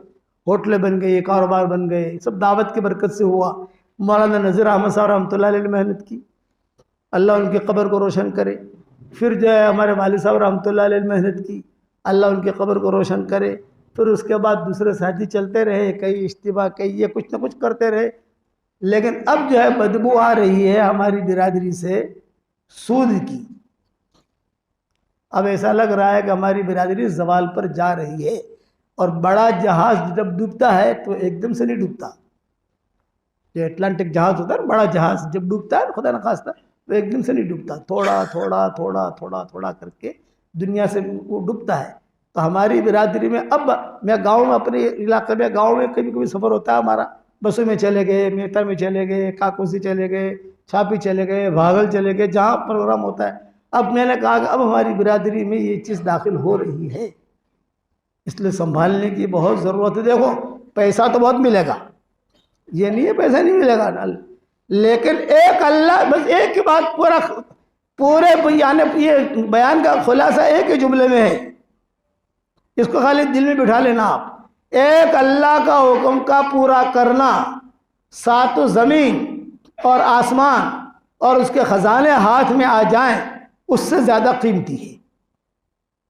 और एक अल्लाह का हुक्म का तोड़ देना, सातों ज़मीन और आसमान और उसके ख़जाने ख़त्म हो जाए, सातों आसमान ख़त्म हो जाए, टूट जाए, उससे ज़्यादा ख़तरनाक है अल्लाह का हुक्म का तोड़ना। इसलिए सूद से अपने आप को बचाओ, तन्हाइयों में अल्लाह से दुआ करो। देखो हमारी बच्चियाँ अब जो है वो नहीं रही जो पहले थी, अब हमारे बच्चे वो नहीं रहे। दीनदारी का हमारा कपड़े हैं, इसलिए एक ही जुमला कहता हूँ, बेदीन दीनदार मत बनो। उम्मत को सबसे ज़्यादा जो नुकसान हुआ है बेदीन दीनदारों से हुआ है। बेदीन दीनदार का क्या मतलब? मेरे कपड़े कितने अच्छे दिख रहे हैं, अमामा भी है माशाल्लाह, ये रुमाल भी है, चश्मा भी है, तस्वीर भी जेब में है, और माचकाटा वास्कट भी है, दाढ़ी भी है, कितना अच्छा लग रहा हूँ माशाल्लाह, जैसे आसमान से भी उतरे जिब्रील अलैहिस्सलाम। दीनदारी का कपड़ा है ना? अरे बताओ तो सही, दीनदारी और मेरी जिंदगी में दीन नहीं, तो मैं लोगों को उल्टी बातें बताऊंगा नहीं बताऊंगा? अगर सीधे बताऊंगा तो भी उसमें असर नहीं होगा। बेदीन दीनदारों से हमारी इस उम्मत को सबसे ज्यादा नुकसान पहुंचा है। कपड़े बहुत अच्छे, सब कुछ बहुत अच्छा है, लेकिन उनकी जिंदगी में दीन नहीं। हरम शरीफ में मैं बैठा हुआ था, हमारे एक नौजवान भागा भागा आया, तवाफ़ ज़ियारत करके हम बैठे हुए थे। तवाफ़ ज़ियारत में आदमी बहुत थकता है, तवाफ़ ज़ियारत भी करो, तवाफ़ विदा भी करो, ये भी करो, फिर आगे का सफ़र होता है। तो अब बुढ़ापे में आदमी बहुत थकता था। हमारे अरब साथी थे, वो बेचारे हमें तवाफ़ ज़ियारत करा रहे थे। बैठने के बाद तहा कोया भी साथ था, तो मैंने कहा अभी अब जो है थोड़ा तहाब है, थोड़ा सा ये पाँव दबा लो यार, बहुत थकन लग रही है। तो मेरे पाँव दबा रहे थे, इतने में एक आदमी भागा भागा आया, सलाम अलैकुम मौलाना, सलाम अलैकुम। वो सबक सुनता था, किसी मुल्क का था, हिंदुस्तान का नहीं था, किसी और जगह का था। माशाल्लाह, हज़रत आप हज के सफ़र में हैं, एक दुआ कर देना। मैंने कहा क्या दुआ करूं? ये कहा मैं एक मदरसा खोल रहा हूं, तो आप दुआ करना अल्लाह कामयाब करे। मैंने कहा एक नसीहत कर सकता हूँ, आप बुरा तो नहीं मानोगे? अच्छा कैसे बुरा मानूँ? आपके वालिद हमारे उस्ताद थे, आप हमारे उस्ताद हैं, आपके तर्जुमे हम पढ़ते हैं, आपकी किताबें पढ़ते हैं, आपके सबक सुनते हैं हम रोज़ाना। तो मैंने कहा देख भाई, मदरसा खोलना बहुत अच्छी चीज़ है, लेकिन दुकान मत खोलना। इतना जुमला मैंने कहा, दुकान मत खोलना। दुकानें बहुत खुल गई, इन दुकानों की वजह से हम परेशान हैं भी। रोने लगा वो हरम में, बस मलसा इरादा मुलतवी कर दिया मैंने कहा बेदीन दीनदार मत बनना। हम बहुत उलझनों में पड़ गए बेदीन दीनदारों की वजह से, पूरी उम्मत टूट गई। आप देखो सारे अरब में देखो, आजम में देखो, सब जगह बेदीन दीनदार नहीं बनना। हमारी बिरादरी को अल्लाह ने मुझे कोई भी आदमी कहता किसी मुल्क में कि मौलाना अब ये मुल्क छोड़कर हम जाते हैं, हिजरत करें, कहाँ जाएं, तो मैं उनसे ये कहता कि भाई देखो तुम अच्छा है, अल्लाह ने पैसा दिया, मक्का मदीना आ जाओ। आप मक्का मुकर्रमा, मदीना मुनव्वरा, दोनों में से जो आपको पसंद हो आप आ जाओ। वहाँ इंशाल्लाह आपका इंतज़ाम हो जाएगा, वहाँ फ्लैट भी मिल जाएंगे, सब कुछ हो जाएगा, रहने का भी हो जाएगा। मक्का मदीना तो मक्का मदीना है, सब कुछ होगा। और अगर पैसे नहीं है तो भी एक काम करो, हमारी बिरादरी में आ जाओ। तुम हमारा जो है ना सब बाविशी और जो भी है महसाना और ये बनासकाठा, ये तुम वहाँ आ जाओ, वहाँ दिन का माहौल बहुत अच्छा है। तो तुम्हारे बच्चों का दिन महफूज रहेगा, ज़मीन खरीद लो, कारोबार कर लो, शादियाँ कर लो, बच्चियों की शादियाँ यहाँ कर लो, ये कर लो। और ये हमारे अब मैंने मना कर दिया, मैंने कहा अब नहीं भाई, अब बिरादरी के अंदर वो चीज़ रही नहीं जो पहले थी। इसलिए अगर हम चाहते हैं कि हमारी बिरादरी चमके तो सूदी कारोबार ख़त्म करना होगा। एक सूद का पैसा, हज़रत अबू बकर के पास एक आदमी आया, इतना खाली एक हदीस बयान कर दो, बयान ख़त्म करो, मज़मून तो बहुत लंबे चौड़े हैं। हज़रत अबू बकर के पास एक आदमी आया और खाना दिया, तो सिद्दीक़ अकबर ने खा लिया। खाने के बाद उसने कहा कि हज़रत ये जो है ना, मैं सूदी पैसा था ये जिसका मैंने लुक़मा खिलाया। तो सिद्दीक़ अकबर ने फ़ौरन जो है अपनी उंगलियों को गले में डालकर निकाला, सब निकल गया। फिर सहाबा से कहा खुदा की कसम, ये सूदी जो लुक़मा था इसको निकालते निकालते अगर मेरी जान भी चली जाती तो जान दे देता मैं। ये सहाबा के सामने कहा। तो सहाबा ने कहा कि हज़रत इतना आपने, बोले मैंने हुज़ूर सल्लल्लाहु अलैहि वसल्लम से सुना है। अब उन्होंने हदीस बयान की, सिद्दीक़ अकबर ने बयान किया कि सूदी रकम या सूदी एक लुक़मा किसी के पेट में चला जाता है, इतने सालों की नमाज कबूल नहीं होती और इस पर इतना अजाब होता है। वो सारी तफसील सिद्दीक़ अकबर ने बयान की उनके सामने, और यूँ कहा कि वो आदमी खुद सिर्फ हलाक नहीं होता, उसके आने वाली नस्ल भी हलाक हो जाती है। सूदी लुक़मा खाया, अब जो है बीवी से सोहबत की, हमल ठहरा, वो हमल के अंदर वो सूद का भी असर होगा। ये सिद्दीक़ अकबर कहते थे अपने शागिर्दों को, और हमारे यहाँ को उसका वो है ही नहीं। अरे मेरे भाई, हम हमारे कपड़े अच्छे हों, अच्छों का मतलब बिदीनी कपड़े हों, जमात के, अच्छा अल्लाह का शुक्र है जमात की नकल हरकत का काम हमारे यहाँ हो रहा है, जमातें निकलती हैं, इज्तिमात हो रहे हैं। ये हमारे बेचारे हमारी बिरादरी के उलमा आते हैं, इस्लाह मुआशरा के ऊपर मेहनत करते हैं, आते हैं मेहनत करते हैं, हालांकि वो भी थक गए कहते कहते। लेकिन फिर भी तलाक़ों का मामला, मीरास का मामला, और मीरास का मामला तो ऐसा बिगड़ा कि अब बिरादरी से मीरास भी खत्म हो रही। ये मत समझना कि किसको पता नहीं, अल्लाह को सब पता है, लिखवाएंगे सब कुछ, इतना पैसा इतना पैसा इतना पैसा, 50 साल तक भी अदा नहीं करेंगे। ये तो फर्ज है भाई, फराइज की छुट्टी कहाँ से होगी? आप तो इतने मसाइल तो जानते ही नहीं जानते। इसमें तो सिर्फ हमारा हिंदुस्तान, पाकिस्तान, बांग्लादेश, बर्मा ये इस बीमारी में मुब्तला है। अरब नहीं है, मलेशिया, इंडोनेशिया नहीं है। हम जानते हैं अरबों की याद हम देखते हैं, किसी बहुत बड़े शहर का इंतकाल, राजही बहुत बड़ी बैंक, वहाँ जब उसका इंतकाल हुआ इब्राहिम राजही का, तो मदीना में इंतकाल हुआ उसका, तो जब उसका जनाजा लाया गया तो बड़े आदमी थे, बैंकर राजही, आपने सुना होगा, बहुत बड़ी बैंक वहाँ शुमार होती है। जब उनका इंतकाल हुआ तो सब लोग आए, और इनके जो औरतें थी ये बकरी के बाहर खड़ी हुई दफन के लिए, बड़े आदमी थे। तो हरम शरीफ का इम्मा भी गए, सब गए, और आम इजाज़त दे दी कि भाई जो भी आवे, इसलिए कि राजही का सबसे ताल्लुक़ रहा है। वहाँ पर जो दफन हो गया, दफन होने के बाद काजी भी खड़ा है, पुलिस वाले भी खड़े हैं, और सारा का सारा हिसाब लेकर खड़े हैं। ये फरमाया अभी आदमी का इंतकाल हो गया, इसका तो इतने वसीयत की थी, इतना पैसा तो फला जगह देना है, फला जगह देना है। हरम में भी उसने पैसे दिए, हरम शरीफ में, कभी हरम शरीफ में इतनी बड़ी बड़ी रकम थी वो। अब जो है ये है, तो हमने इसकी तरतीब बनाई है, उनकी बीवियाँ बाहर खड़ी हैं, बच्चियाँ बाहर खड़ी हैं, बेटे बाहर खड़े, हिसाब किताब करके वही पर जितनी कंपनियाँ थी बंद कर दी, बैंक भी बंद कर दी, और तरतीब दे दी, और सबको थमा दिया, ये तेरा, ये तेरा, ये तेरा, ये तेरा, मीरास हो गई। हमारे यहाँ ऐसा, हमारे सालों में नहीं देते। क़यामत के दिन पूछा जाएगा, इतना मत आप ये नहीं कहना कि किसी ने बताया नहीं था, क़यामत के दिन पूछा जाएगा। और मीरास का मसला इतना टेढ़ा है। अच्छा, हमारे यहाँ, हमारी शरीयत में मीरास नहीं दी जाती थी औरतों को। औस इब्न साबित की बेवा, औस इब्न साबित जब शहीद हुए रज़ी अल्लाह ताला अन्हु, तो उनकी बेवा थी, 2 बच्चियां थी और एक बेटा था। औस इब्न साबित का बीवी बेवा हो गई, 2 बच्चियां थी और एक बेटा था। तो अचानक जो है औस इब्न साबित के भाई आए भाभी के पास, और भाभी के पास आकर कहा कि भाभी आपको तो कुछ मिलेगा नहीं, तुम तो बीवी हो, औरत को नहीं मिलता है। भाइयों ने कहा, और ये तो बच्चियों को भी नहीं मिलेगा, लड़कियां हैं, लड़के को मिलेगा, कब मिलेगा? जब बड़ा होगा तब। ये कहकर घर का सारा सामान ले गए।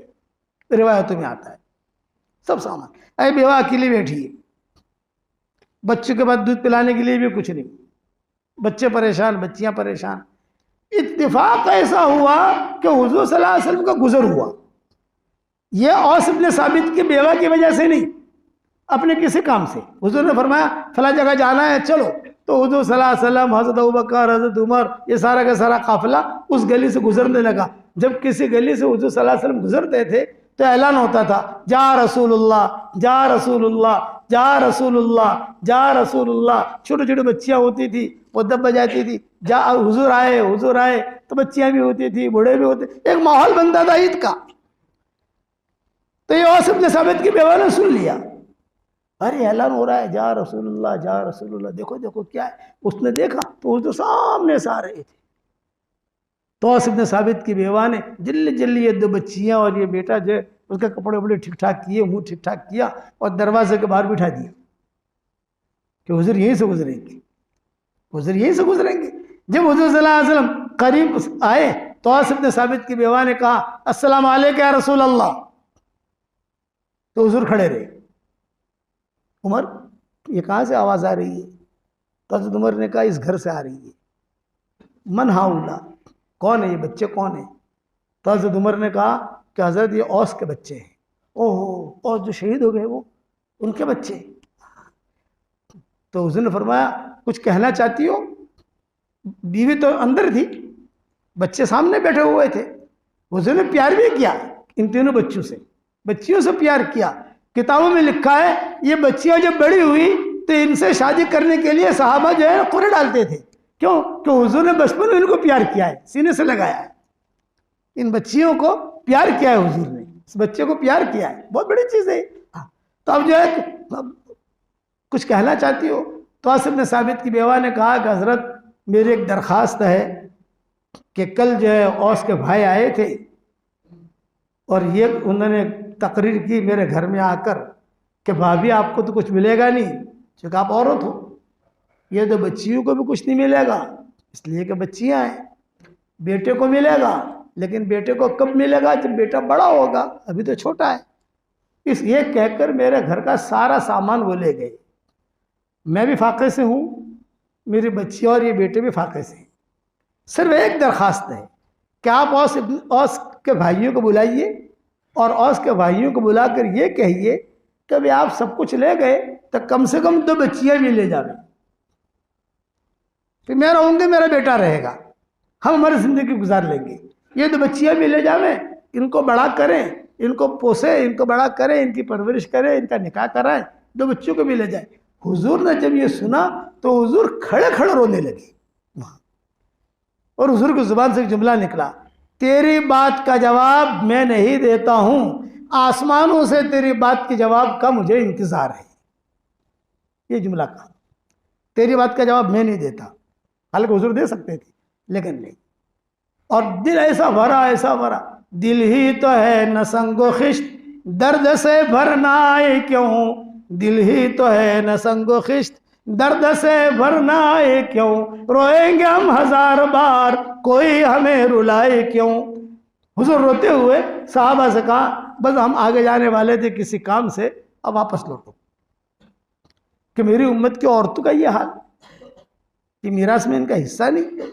अभी हुजूर जा रहे थे और मस्जिद नबी में दाखिल भी नहीं हुए थे, दरवाजे पर थे और मीरास की आयतें नाजिल हो गई। औरत को इतना, बच्चों को इतना, बेटी को इतना, फला को इतना, फला को इतना, फला को इतना, हिसाब करके अल्लाह ने भेज दिया। और खुदा की शान, नमाज के बारे में तो कुरान क्या कहेगा, नमाज पढ़ो, जोहर की इतनी पढ़ो, असर की इतनी पढ़ो, फजर की इतनी पढ़ो, ये कुरान नहीं कहेगा, वो हदीस कहेगी। रोजे के बारे में क्या कहेगा, रोजा रखो, इस तरीके से रखो, ये करो, कुछ कुरान नहीं कहेगा, वो हदीस करेगी। मीरास के बारे में ऐसा नहीं कहा। मीरास में तो चूंकि अल्लाह को मालूम था कि डंडियां बहुत मारेंगे, अल्लाह को मालूम है कि इसमें डंडियां बहुत मारेंगे, तो पूरा कंप्यूटर से हिसाब करके वहीं से भेज दिया, इसको इतना, इसको इतना, कोई डंडी मार ही नहीं सकता। हमने वहां का कंप्यूटर सब कुछ, इतनी पक्की बात की। इसीलिए हजरत उमर सिद्दीक अकबर का जब इंतकाल का वक्त करीब आया, हजरत आयशा करीब में बैठी हुई थी और रो रही थी, मरसिया पढ़ रही थी। बेटा क्या पढ़ रही है तू? जो कि अब्बा आप दुनिया से जा रहे हो तो मैं कुछ अपने गम की दास्तान पढ़ रही हूँ कि आपके जाने के बाद हमारा क्या होगा। अच्छा बेटा मेरे लिए कफन तैयार किया है कि नहीं? अब्बा बिल्कुल तैयार है आपका कफन। चुनाचे जाकर दिखाया, ये कफन है। सिद्दीक अकबर ने कहा नहीं, ये कफन नहीं, ये तो बहुत महंगा कपड़ा है, ये तो जिंदे के लिए ज़्यादा अच्छा है, मुझे तो सीधे साधे कफन में कब्र में दाखिल कर देना, मैं इसका हकदार नहीं हूँ। फिर कहा बेटा मैं दुनिया से जा रहा हूँ, मेरी बीवी हमल से है, जब मीरास निकालो तो उसमें उस बच्चे का भी हिस्सा रखना जो मेरी बीवी के पेट में। ये सिद्दीक अकबर ने अपने इंतकाल पर वसीयत की। तो फिर हज़रत आयशा ने पूछा अब्बू लड़के के एतबार से हिसाब करें या लड़की के एतबार से? फरमाया तुम्हें पैसों को ज़रूरत हो, खजूर को ज़रूरत हो तो तुम जो है चला देना, ऑन अकाउंट ले लेना, लेकिन जब मेरी बीवी बच्चा जने तो देखना लड़का है कि लड़की है, लड़का हो तो लड़के के एतबार से, लड़की हो तो लड़के के एतबार से। इतना एहतमाम किया। आज हमारे यहाँ इसका एहतमाम नहीं है। कल क़यामत के दिन देखो अल्लाह ताला की तरफ से पकड़ फ़राइज़ पर होती है, नवाफिल पर नहीं होती। फ़राइज़ अगर किसी ने छोड़े कठड़ में खड़ा करना पड़ेगा। और एक नसीहत करता हूँ, नमाज मत छोड़ो जवानों, नमाज मत छोड़ो, नमाज मत छोड़ो। अगर तुम्हें मस्जिद में आने की ताकत नहीं है, गफलत है, तुम पढ़ लोगे तो हट छूट जाओगे, नहीं पढ़ी पकड़ जाओगे। वहाँ फ़राइज़ है, ये बहुत ख्याल रखना। रोज़ा मत छोड़ो, हज मत छोड़ो, अल्लाह ने दिया। और मीरास ये भी फ़राइज़ में है, अहकामात है। अब मैं आपको क्या बताऊं, सिद्दीक अकबर ने इतनी वसीयतें की मीरास के बारे में, हज़रत उमर ने भी की, लेकिन आज हमारे यहाँ इसका रिवाज कम होता जा रहा है। मीरास दोगे भाई इंशाअल्लाह। एक लड़की अपनी मोमन बिरादरी की, ये मेरा जिन्नात भी साथ था उस वक्त में जब वो लड़की आई। मैं वहाँ मेहंदी वाली मस्जिद में बैठा हुआ और उसने जो किसी ने आकर कहा कि कोई लड़की बाहर खड़ी है, ये आपको क्या चाहिए, वो मोमन बिरादरी का मैं नाम नहीं लेता, कौन कहाँ का था, कौन से गांव का था। तो वो आई और आने के बाद जो का आपको बुला रही हो। मैंने कहा भाई मैं बाहर जाकर लड़की से क्या मिलूँगा। फिर मैंने पूछा, इस जिन्नात से पूछा, किसी से पूछा, बोले पर्दे में है और कुछ बात करना चाहती है। ठीक है, मैं वहाँ गया। ये कहा मौल साहब तमें मारा भाई लोगों ने ओळखो छो। तो भाई तुम्हें क्या गमना, फला गाँव की हूँ। तो आपके भाइयों का क्या नाम। आमतौर से हमारी बिरादरी के लोगों को मैं नहीं पहचानता, ये आपका ही वेस्टर्न पार्क है ना, सिर्फ मौलवी मुआज को जानता हूँ और कोई एक दो साथी को जानता हूँ, और किसी को इतना करीब से हम नहीं जानते। लोग इतने लोग मिलते हैं, इतने लोग जाते हैं, इतने लोग सबक सुनते हैं, इतने लोग किसको याद रखें हम। अब हमारा बुढ़ापा है। मैंने कहा तो हाँ मैं पहचान गया। बोले आपके आपसे अच्छे ताल्लुकात हैं और आपके सबक भी बहुत ध्यान से सुनते हैं ये। अब मैंने कहा आपको क्या काम है बताओ। उन्होंने कहा मौलाना मेरे वालिद का इंतकाल हुआ आज 25 साल हो गए। कितने साल भाई? 25 साल। और 25 सालों में इन अल्लाह के बंदू ने कई दुकानें की, कई ज़मीनें खरीदी, कुछ भी हुआ, मुझे एक पैसा भी मीरास का दिया नहीं है। मैंने कहा इंशाअल्लाह आपको पैसा पहुंच जाएगा, इंशाअल्लाह फिक्र मत करो, ये हमारी जिम्मेदारी है, अब हो जाएगा इंशाअल्लाह। तुम जो तुम्हारा क्या नाम है? उनका ये नाम है। मुझसे मारो नोम ना आए हो। मैंने कहा तो बात तो फिक्र मत कर, अल्लाह कर से। मेरे का सलात हाजिर भट, पहली रकात में सूरह अलम नशरा भट, बीजी रकात में सूरह इदा जा रसूलुल्लाह भट, या बीजी रकात में अलम तरा भट, बे किताब बोलो शेलू से अल्लाह ठीक है करवा वालों कौन सब आए? अल्लाह। उनको 313 वक्त सूरह इखलास भट, 313 वक्त दुरूद शरीफ भट, 313 वक्त इस्तगफार भट, અને 100 વખત સૂરે ફાતિહા ભણ। આટલું મારું કામ તું કર, તારું કામ અલ્લાહ કરશે। હું તો નહીં કરી શકું પણ अल्लाह करसे इंशाअल्लाह। अब उन लोगों को मैं पहचानता था, आप लोग भी सब जानते हो। तो मैंने कहा कि भाई आपकी कितनी बहनें हैं? बोलते एक भाई से, एक भाई। तो आपके वालिद का इंतकाल हुआ कितने थे? उनके वालिद के हमारे वालिद से काफ़ी ताल्लुकात रहे हैं। मेरे वालिद साहब रहमतुल्लाह अलैह आते थे, निज़ामुद्दीन वो लोग। तो मैंने बोल एक भाई से, तो माशाल्लाह आपके कारोबार कहाँ है? फला जगह है, फला जगह है, फला जगह। मैंने कहा भाई मैं आपके पास आता था, बैठता था, लेकिन मुझे ऐसा पता चला है कि आपने अभी तक बहन की मीरास नहीं दी है। हाँ मौलवी साहब बात हो, गलती तो ये हमारी मोहन बिरादरी की एक बहुत अच्छी आदत है कि गलती का इकरार करेंगे, डटेंगे नहीं। डटा वो जहन्नम में गया, और जिसने गलती का इकरार कर लिया, अल्लाह से माफ़ी मांग लिया, चुप थी सफाई, और उसको सुधार लिया, वो सुधर गया, वो निकल जाएगा जन्नत की तरफ। और कोई डर गया, शू थी जुई अंदर, शू थी जुई अंदर। एक जुमला याद रखना, चालाकी की जो चांदनी है वो 4 दिन की है, और अमानतदारी की जो चांदनी है वो क़यामत तक की है। चालाकी की चांदनी 4 दिन वो चमकेगी, पैसे भी दिखेंगे, ये भी दिखेगा, ये भी दिखेगा। तो मैंने कहा भाई देखो मैं आपको जानता हूँ और मुझे खबर पहुंची है कि आपने बहन को अब तक मीरास नहीं दिया, और इतना सारा जितने में आपने कारोबार किया उसके बाद, अब्बा के इंतकाल के बाद, तो वो जो है उन सब में आपकी बहन पार्टनर है। मैं सिर्फ इसलिए कहता हूँ हशर का मैदान में पकड़े जाओगे, छुटने की कोई सूरत नहीं होगी। आप अपनी बहन को अल्हम्दुलिल्लाह जो भी अल्लाह ने आपको दिया है मामला सेटल करो। कागज़ पे लिख के नहीं, कागज़ पे लिख लेंगे आप समझे, कागज़ पर तल 50 लाख हलवाना से मागजे मत भाई हो, और 50 साल तक भी 50 लाख मिलते नहीं, कागज़ में भर जाता है। ऐसे भी किस्से हुए हैं। अल्लाह को हेरा फेरी पसंद नहीं है, अल्लाह छुट्टी पर नहीं गया है, अल्लाह को सब पता है। तो उन्होंने मुझे बहुत अच्छा जवाब दिया, अल्लाह उनको बहुत जज़ाए खैर दे, अल्लाह उनके माल में बहुत बरकत दे। ये कहा मौलाना बस आपने मुतवज्जे किया, हम इंशाअल्लाह इसका रास्ता करेंगे इंशाअल्लाह, और बहुत अच्छी तरीके से करेंगे। मैंने कहा मुझे कुछ नहीं चाहिए इसमें, सिर्फ आप जो है उस बहन को दे दो। बोल से मेरा बड़ा बहु पैसा से, अरे भाई ना अपना करोड़ों रुपया ही तुम्हारे शुद्ध ले वो दूंगी ना, उसको इन आदमी जो बहुत कमाए से, अरे कमावा दो ना भाई, पर बोल से मेरी शादी पर खर्चो करो से, ये तो तभी हदियो आलो ही ये मीरास मना था बता रहे कि तू बात तो करवा नहीं इतना। अभी जैसे आखिर दुनिया में उड़ो शी ये ना अल्लाह ने पकड़ा हो, बस हमारी जिम्मेदारी पूरी थी। अल्लाह जज़ाए खैर दे, माशाअल्लाह उन्होंने दिया। बहन का फ़ोन आया, अल्हम्दुलिल्लाह मौल साहब मળી ગયું। કીધું ભાઈ તને એક વાત કરું છું, ઊક ચૂક થઈ હશે, उकचुक तो हो जाते नहीं, इतना बड़ा 25 साल का हिसाब कौन रखता है भाई, कुछ हुआ होगा तो तू उनको माफ़ कर दे, तुझे माफ़ कर दे, ताकि क़यामत के दिन अल्लाह के सामने क्यों खड़े रहे भाई। इसलिए आप हजरात से मेरी दरख्वास्त है कि सूदी कारोबार की तरफ जो नौजवान चल रहे हैं उनको आप बचाओ, हमारी नस्ल को बचाओ। आजकल नौजवान अल्लाह के अहकामात को तोड़ रहे हैं, मामला ख़राब हो रहा है, माशरा ख़राब हो रहा है बच्चियों का, उसे ठीक ठाक करो, करोगे इंशाल्लाह भाई। और मिरास अदा करने की फिक्र करोगे इंशाल्लाह। अब आपको एक हदिया दे देता हूँ, कबूल करोगे मेरी तरफ से भाई। सही हदीसों में आता है 10 मरतबा सूरह इखलास पढ़ो, जन्नत में एक महल तैयार हो जाता है। 20 मरतबा पढ़ो, 2 महल तैयार। 30 मरतबा पढ़ो, 3 महल तैयार।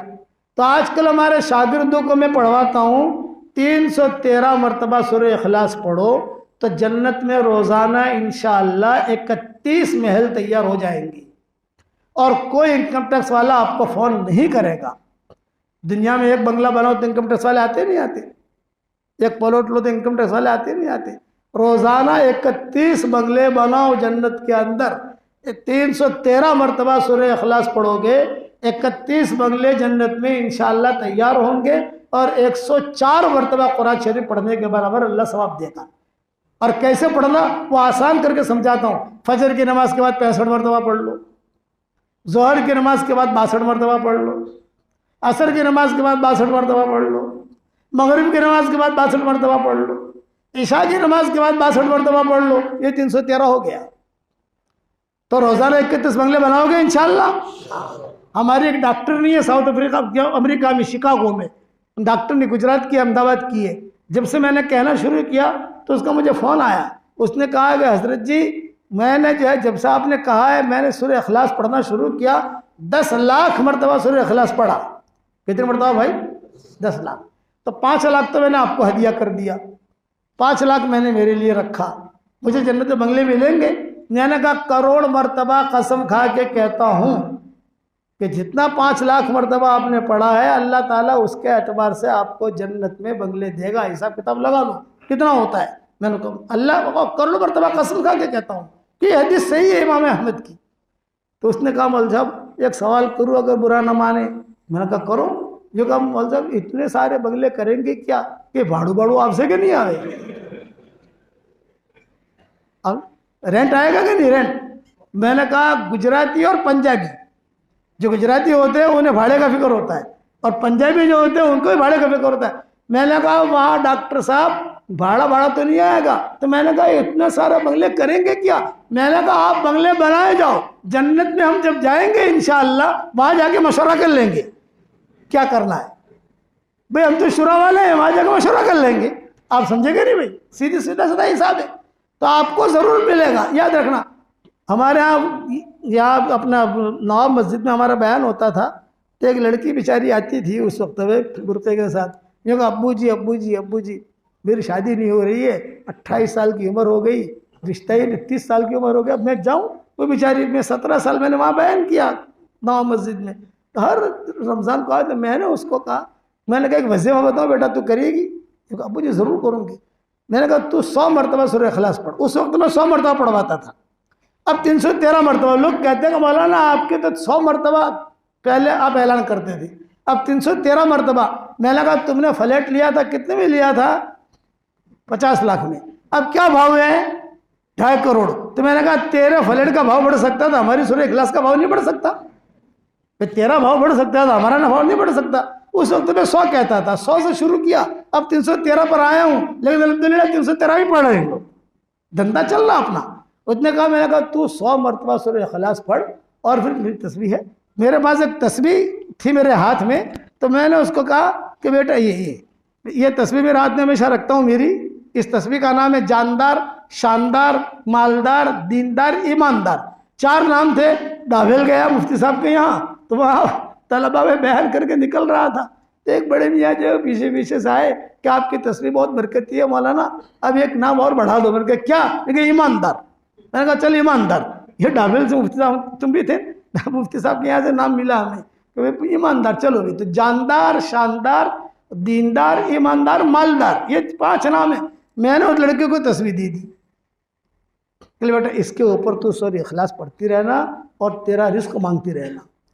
दूसरे साल गया तो वही लड़की जो है तस्बीह हाथ में, एक बच्चा उसके बगल में और खड़ी है। मैं समझ गया कि मेरी तस्बीह है और ये वही लड़की है। जब बाहर निकल कर मौलाना अस्सलाम वालेकुम, अस्सलाम वालेकुम, कहा अल्हम्दुलिल्लाह अल्लाह ताला ने मुझे जो है बहुत अच्छा शौहर दिया, एक बेटा भी दिया और अल्लाह ने बहुत माल दिया अल्हम्दुलिल्लाह। मैंने कहा था कि ये माल अल्लाह का है, स्टॉक करेगी स्टॉक हो जाएगा, स्टॉक मत कर, खर्च करती रहना, खर्च करती रहना, घर में रखना मत, जितना हो सके खर्च करना। मैं खुशखबरी सुनाती हूँ, कहा सुनाओ। जो कहा अल्हम्दुलिल्लाह हमारे यहाँ कई लड़कियाँ थी, उनकी शादियाँ नहीं होती थी, तो लड़कियाँ मुझे कहती थी कि अरे हलीमा, उसका नाम हलीमा था, अरे हलीमा तू तो इतनी स्मार्ट नहीं है, तेरी शादी कैसे हो गई? तो मैं कहती थी जानदार शानदार मालदार दीनदार, ये तो सही बताती थी। मैं ये पढ़ रही हूँ, सूरह इखलास पढ़ रही हूँ, मेरी शादी हो गई। तो हजरत जी अब्बू जी जब मैंने उनको तस्बीह दी, उन्होंने सूरह इखलास पढ़नी शुरू किया, सबकी शादियाँ हो गई। मैंने कहा तो बताते रहे, आप लोगों को पढ़वाते रहे। तो आप लोगों को मेरी तरफ से यह हदिया है। कितनी मरतबा पढ़ना है भाई? 313 मरतबा। 4 काम कर लो, बहुत आसान है। 313 मरतबा सूरह इखलास पढ़ लो, 313 मरतबा दुरूद शरीफ पढ़ लो, 313 मरतबा इस्तग़फ़ार पढ़ लो और 100 मरतबा सूरह फातिहा पढ़ लो। उसको मैं 100 मरतबा पढ़वाता हूँ। अल्लामा इब्न तैमिया 100 मरतबा पढ़ते थे, ये उनकी आदत थी। और कहते थे अपने शागिर्दों को, मुझे जो मिला है सूरह फातिहा से मिला है। बड़े आदमी थे, बड़ी बड़ी किताबें, बड़ी बड़ी चीज़ का बहुत बड़ा काम किया उन्होंने। और हरम शरीफ में अइम्मा क़ाल इब्न तैमिया, क़ाल इब्न तैमिया, क़ाल इब्न तैमिया खुतबे में कहते हैं ये 4 काम करो, इसके बाद जो दुआ मांगोगे अल्लाह आपकी दुआ कबूल करेगा। करोगे इंशाअल्लाह भाई? अच्छा, सूरह इखलास को तो शॉर्ट नहीं कर सकते आप, वो तो पढ़नी पड़ेगी। आप दुरूद शरीफ मुख्तसर वाला पढ़ लो, सल्लल्लाहु अलैहि वसल्लम, मुख्तसर वाला। इस्तग़फ़ार भी मुख्तसर कर लो, ए अल्लाह मुझे माफ़ कर दे, ए अल्लाह मुझे माफ़ कर दे, ए अल्लाह मुझे माफ़ कर दे। और जो है सूरह फातिहा को मुख्तसर नहीं कर सकते, वो पूरा पढ़ना पड़ेगा आपको, कुरान की आयत है। ये 4 काम अगर कर लिए तो उसके बाद इंशाअल्लाह जो दुआ मांगोगे अल्लाह दुआ कबूल करेगा, परेशानियां भी अल्लाह दूर करेगा। और एक अहम बात कि हमारा दावत तबलीग का काम ये सदाबहार है, सब जगह दावत तबलीग का काम सदाबहार। इसलिए दावत तबलीग के काम से थक तो नहीं गए हो ना भाई? थक तो नहीं गए ना? जिस दिन थके उस दिन मामला ख़त्म हो गया। हमारा दावत और तबलीग के काम में हमें अल्लाह के रास्ते पे निकलना, चाहे 3 दिन के लिए निकलो, 10 दिन के लिए निकलो, चिल्ले के लिए निकलो, किसी लेकिन निकलो। मस्जिद व जमात में बैठो, जमात में नहीं निकल सकते, मस्जिद व जमात में बैठो। आप क्या कब बैठती वाला ना मस्जिद व जमात? फजर बाद, फजर बाद मस्जिद व जमात यहाँ बैठती है। एहतमाम के साथ बैठो, बैठोगे इंशाअल्लाह, अल्लाह के रास्ते में निकलोगे इंशाअल्लाह। अब जो है मकातिब की भी फिक्र करो, 3 काम करो। अपना ईमान बचाना है इस दौर के अंदर। एक जुमला याद रखना, दुनिया की तकदीर अल्लाह बदल रहा है। आज समझ में नहीं आएगा तो 6 महीने के बाद समझ में आएगा। दुनिया की तकदीर अल्लाह बदल रहा है, हालात आते हैं, तुम्हारे सामने सारे हालात हैं। इतना मेरा जुमला याद रखना कि मौलवी साहब ने कहा था दुनिया की तकदीर अल्लाह बदल रहा है, अपने ईमान की हिफाजत हो जाए, ये सबसे बड़ी दौलत है हमारी। तो 3 काम करने हैं ईमान की हिफाजत अगर करनी हो। क्या करना है? एक तो एक अपने आप को दावत के मुबारक काम में आदमी लगा दी, मस्जिद जमात में बैठे, इज्तिमा में जाए, 3 दिन लगावे, तालीम करे, घर में तालीम करे, जो हमारे बड़े कहते हैं। एक दूसरा, किसी खानका में चले जाओ, किसी अल्लाह वाले से मुलाकात कर लो, तो अल्लाह वाले से दोस्ती कर लो, ताकि उससे तुम्हें अच्छी अच्छी बातें मिलती रहे, अल्हम्दुलिल्लाह तुम्हारी इस्लाह करे। यहाँ नहीं कर सकते तो वहाँ जाओ, कम से कम कुछ न कुछ दिन का काम करो। और तीसरा ये मकातिब कायम करो, मकातिब कायम करो कुरान के। जितने कुरान के मकातिब कायम करोगे हमारे बच्चों के ईमान महफूज हो जाएंगे। मकातिब कायम करोगे इंशाअल्लाह। मैं तो अभी यहाँ तो तश्कील नहीं कर सकता, लेकिन दूसरे इलाकों में जहाँ हम जाते हैं, बड़े बड़े मजमे होते हैं अल्हम्दुलिल्लाह, मैं तो नियतें करवाता हूँ कि सेठ साहब आप कितने मकतब खोलोगे? तो कोई कहता है 100 मकतब। आप कितने खोलोगे? 150 मकतब। आपकी जिम्मेदारी है, आप खोलो, उनका चंदा करो, उनको मौलवियों को बुलाओ, मौलवी कम पढ़े हम भेजेंगे तुम्हारे पास, हमारे पढ़ाने वाले लड़के बहुत हैं, इंशाअल्लाह हम भेजेंगे। लेकिन एक मकातिब हर घर में मकतब होना चाहिए, हर घर में। तो मकातिब काम करोगे इंशाअल्लाह। अब इतना बता दो, अल्लाह के रास्ते में निकलने के लिए कौन तैयार है? इनका ज़रा नाम लिख लो जल्दी से। 9:20 हो गए, मैं घड़ी के धोखे में हूँ यार। वाह भाई वाह, वाह भाई वाह, ये देखो ये घड़ी तुम्हारी।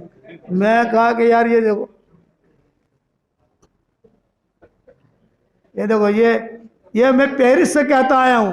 पेरिस में मेरा बयान था, उनकी घड़ी खराब थी। मैंने कहा यार तुम पेरिस में हो, तुम्हारा ये देखो घड़ी का ठिकाना नहीं। कौन तैयार है बताओ जल्दी से। वहाँ 9 में 10 कम है। मैंने कहा घड़ी काटा हिलता क्यों नहीं है? जुलाई में भी जिले की जमात है और अगस्त में इंशाल्लाह 4 महीने की जमात है। पता है सर, जल्दी बहुत ज्यादा हो गया भाई, माफ करना बयान लंबा हो गया। हज़रत आयशा वाला किस्सा रह गया, अब बाद में पूरा करेंगे वो इंशाल्लाह। चलो अब बताओ, जल्दी बताओ कौन कौन तैयार है? खड़े माल सब। हाँ नाम लिख रहे। जल्दी से सर नियत करें, इंशाल्लाह दुआ मिलेगी कि हमको बात में निकल जाए। जुलाई में जिले की जमात जा रही, इंशाल्लाह अगस्त में हमारे 4 महीने की जमात। अगस्त में 4 महीने की जमात।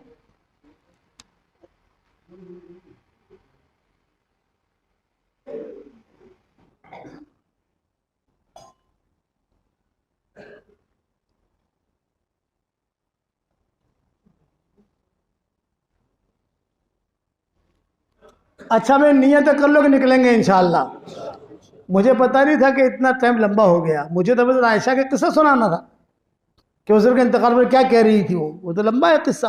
अब अल्लाह ताला दूसरे मरतबा लाएगा तो फिर देखेंगे। दुआ करने वाला ना हमारे वाला का दुआ करने वाला ना। अल्लाहुम्मा लकल हम्दु कुल्लुहु व लकल मन्नु कुल्लुहु लकश शुक्रु कुल्लुहु व लकल मुल्कु कुल्लुहु लकल खल्क़ु कुल्लुहु व लकल फद्लु कुल्लुहु व इलैका युरजउल अम्रु कुल्लुहु व इलैका यसअदुल कलिमुत तय्यिबु कुल्लुहु लकल हम्दु बिल इस्लाम लकल हम्दु बिल ईमान लकल हम्दु बिल कुरान लकल हम्दु हत्ता तरदा लकल हम्दु इदा रदीता लकल हम्दु बादर रिदा। ए अल्लाह हमारे गुनाहों को माफ़ फरमा। ए अल्लाह हमारे ख़ताओं से तो गुज़र फरमा। जितने हमारे भाई और बहनें जमा हुई इन सबको तो कबूल फरमा। हमारी क़यामत तक के आने वाली नस्लों को कबूल फरमा। ए अल्लाह, जिस करम से आपने हमें यहाँ जमा किया है, तेरे उसी करम से जन्नतुल फिरदौस में तो हम सबको जमा फरमा दे और तेरे नबी के पड़ोस में हम सबको जमा फरमा दे। ए अल्लाह, वेस्टर्न पार्क वालों को कबूल फरमा, इनके मर्दों को कबूल फरमा, इनके औरतों को कबूल फरमा, इनके बच्चियों को कबूल फरमा, इनके छोटों को कबूल फरमा, इनके बड़ों को कबूल फरमा, इनके कारोबारों में बरकत का मामला फरमा। ए अल्लाह, मेरी तश्कील पर जो रोज़ाना 313 मरतबा सूरह इखलास पढ़े, 313 मरतबा इस्तग़फ़ार पढ़े, 313 मरतबा दुरूद शरीफ पढ़े और 100 मरतबा सूरह फातिहा पढ़े, ए अल्लाह उसकी सारी दुआओं को कबूल फरमा। ए अल्लाह, जिस करम से आपने हमें यहाँ जमा किया है, ए अल्लाह, तेरे उसी करम से तेरे नबी की सिफारिश के लिए भी तो हम सबको जमा फरमा दे। ए अल्लाह, जो परेशान हाल हो उनके परेशानियों को तेरे अलावा कोई नहीं जानता, ये कहना भी नहीं चाहते। आफियत के साथ इन सब की परेशानियों को दूर फरमा। जो मकरूज़ हों, आफियत से उनके कर्ज़ों के अदा होने के गैब से सूरत शक्ल पैदा फरमा। जो बीमार हों उन्हें शिफाए कामिला आजिला आजिला दायमा मुस्तमिर अता फरमा। जिसने भी अल्लाह मुझे दुआओं के लिए कहा हो, दुआओं के लिए खुतूत में लिखा हो, जिनका हम पर किसी किस्म का हक़ और एहसान हो, या जो मुझे अपने दुआओं में याद करते रहते हों, या माएँ बहनें बेटियां मुझे अपनी दुआओं में याद करती रहती हों, मेरी सारी दुआओं में उनका पूरा पूरा हिस्सा नसीब फरमा। ए अल्लाह, जो बीमार हो उनको शिफा अता फरमा। जिनके लड़के और लड़कियां शादी के लायक हों, गैर शादीशुदा हों, बेहतरीन जोड़ों का उनके लिए इंतज़ाम फरमा। ए अल्लाह, अचानक का खैर हमें नसीब फरमा, अचानक के शर से तो हमारी हिफाजत फरमा। ए अल्लाह, हमारे आपस में इत्तिफाक पैदा फरमा, गफलतों को दूर फरमा, इख्तलाफात को दूर फरमा, हमारे दिलों को पाक साफ बना दे, हमारे दिलों में तेरी मारिफत का नूर कूट कूट के भर दे। हमारी आंखों में तेरी मोहब्बत का सुरमा लगा दे, हमारी आंखों में तेरी मोहब्बत का सुरमा लगा दे, हमारी आंखों में तेरी मोहब्बत का सुरमा लगा दे। ए अल्लाह, जो नाजायज़ इश्क में मुब्तला हों उन्हें नाजायज़ इश्क से नजात दे दे। और रसूलुल्लाह सल्लल्लाहु अलैहि वसल्लम ने जितने खैर के लान के दुआएं मांगी हैं वो सारी की सारी हम सब के लिए मुक़द्दर फरमा। और जिन शुरूर से पना चाहिए उन शुरूर से तो हमारी हिफाजत फरमा और अपने फजल करम से हमारी दुआओं को कबूल फरमा। सुबहान रब्बिना रब्बिल इज़्ज़ति अम्मा यसिफून व सलामुन अलल मुरसलीन वल्हम्दुलिल्लाहि रब्बिल आलमीन। हज़रत आयशा वाला प्राइवेट किस्सा अल्लाह दूसरी मत जब लाएंगे तो मलिक वहाँ याद दिला देना भाई, वो सब बयान कर लेंगे इंशाल्लाह। चलो भाई देखो, मैं सलाम करता हूँ, सलाम का जवाब दो। बूढ़ा आदमी हूँ, मुसाफा करना मेरे लिए बहुत मुश्किल है। अस्सलामु अलैकुम व रहमतुल्लाहि व बरकातुहू।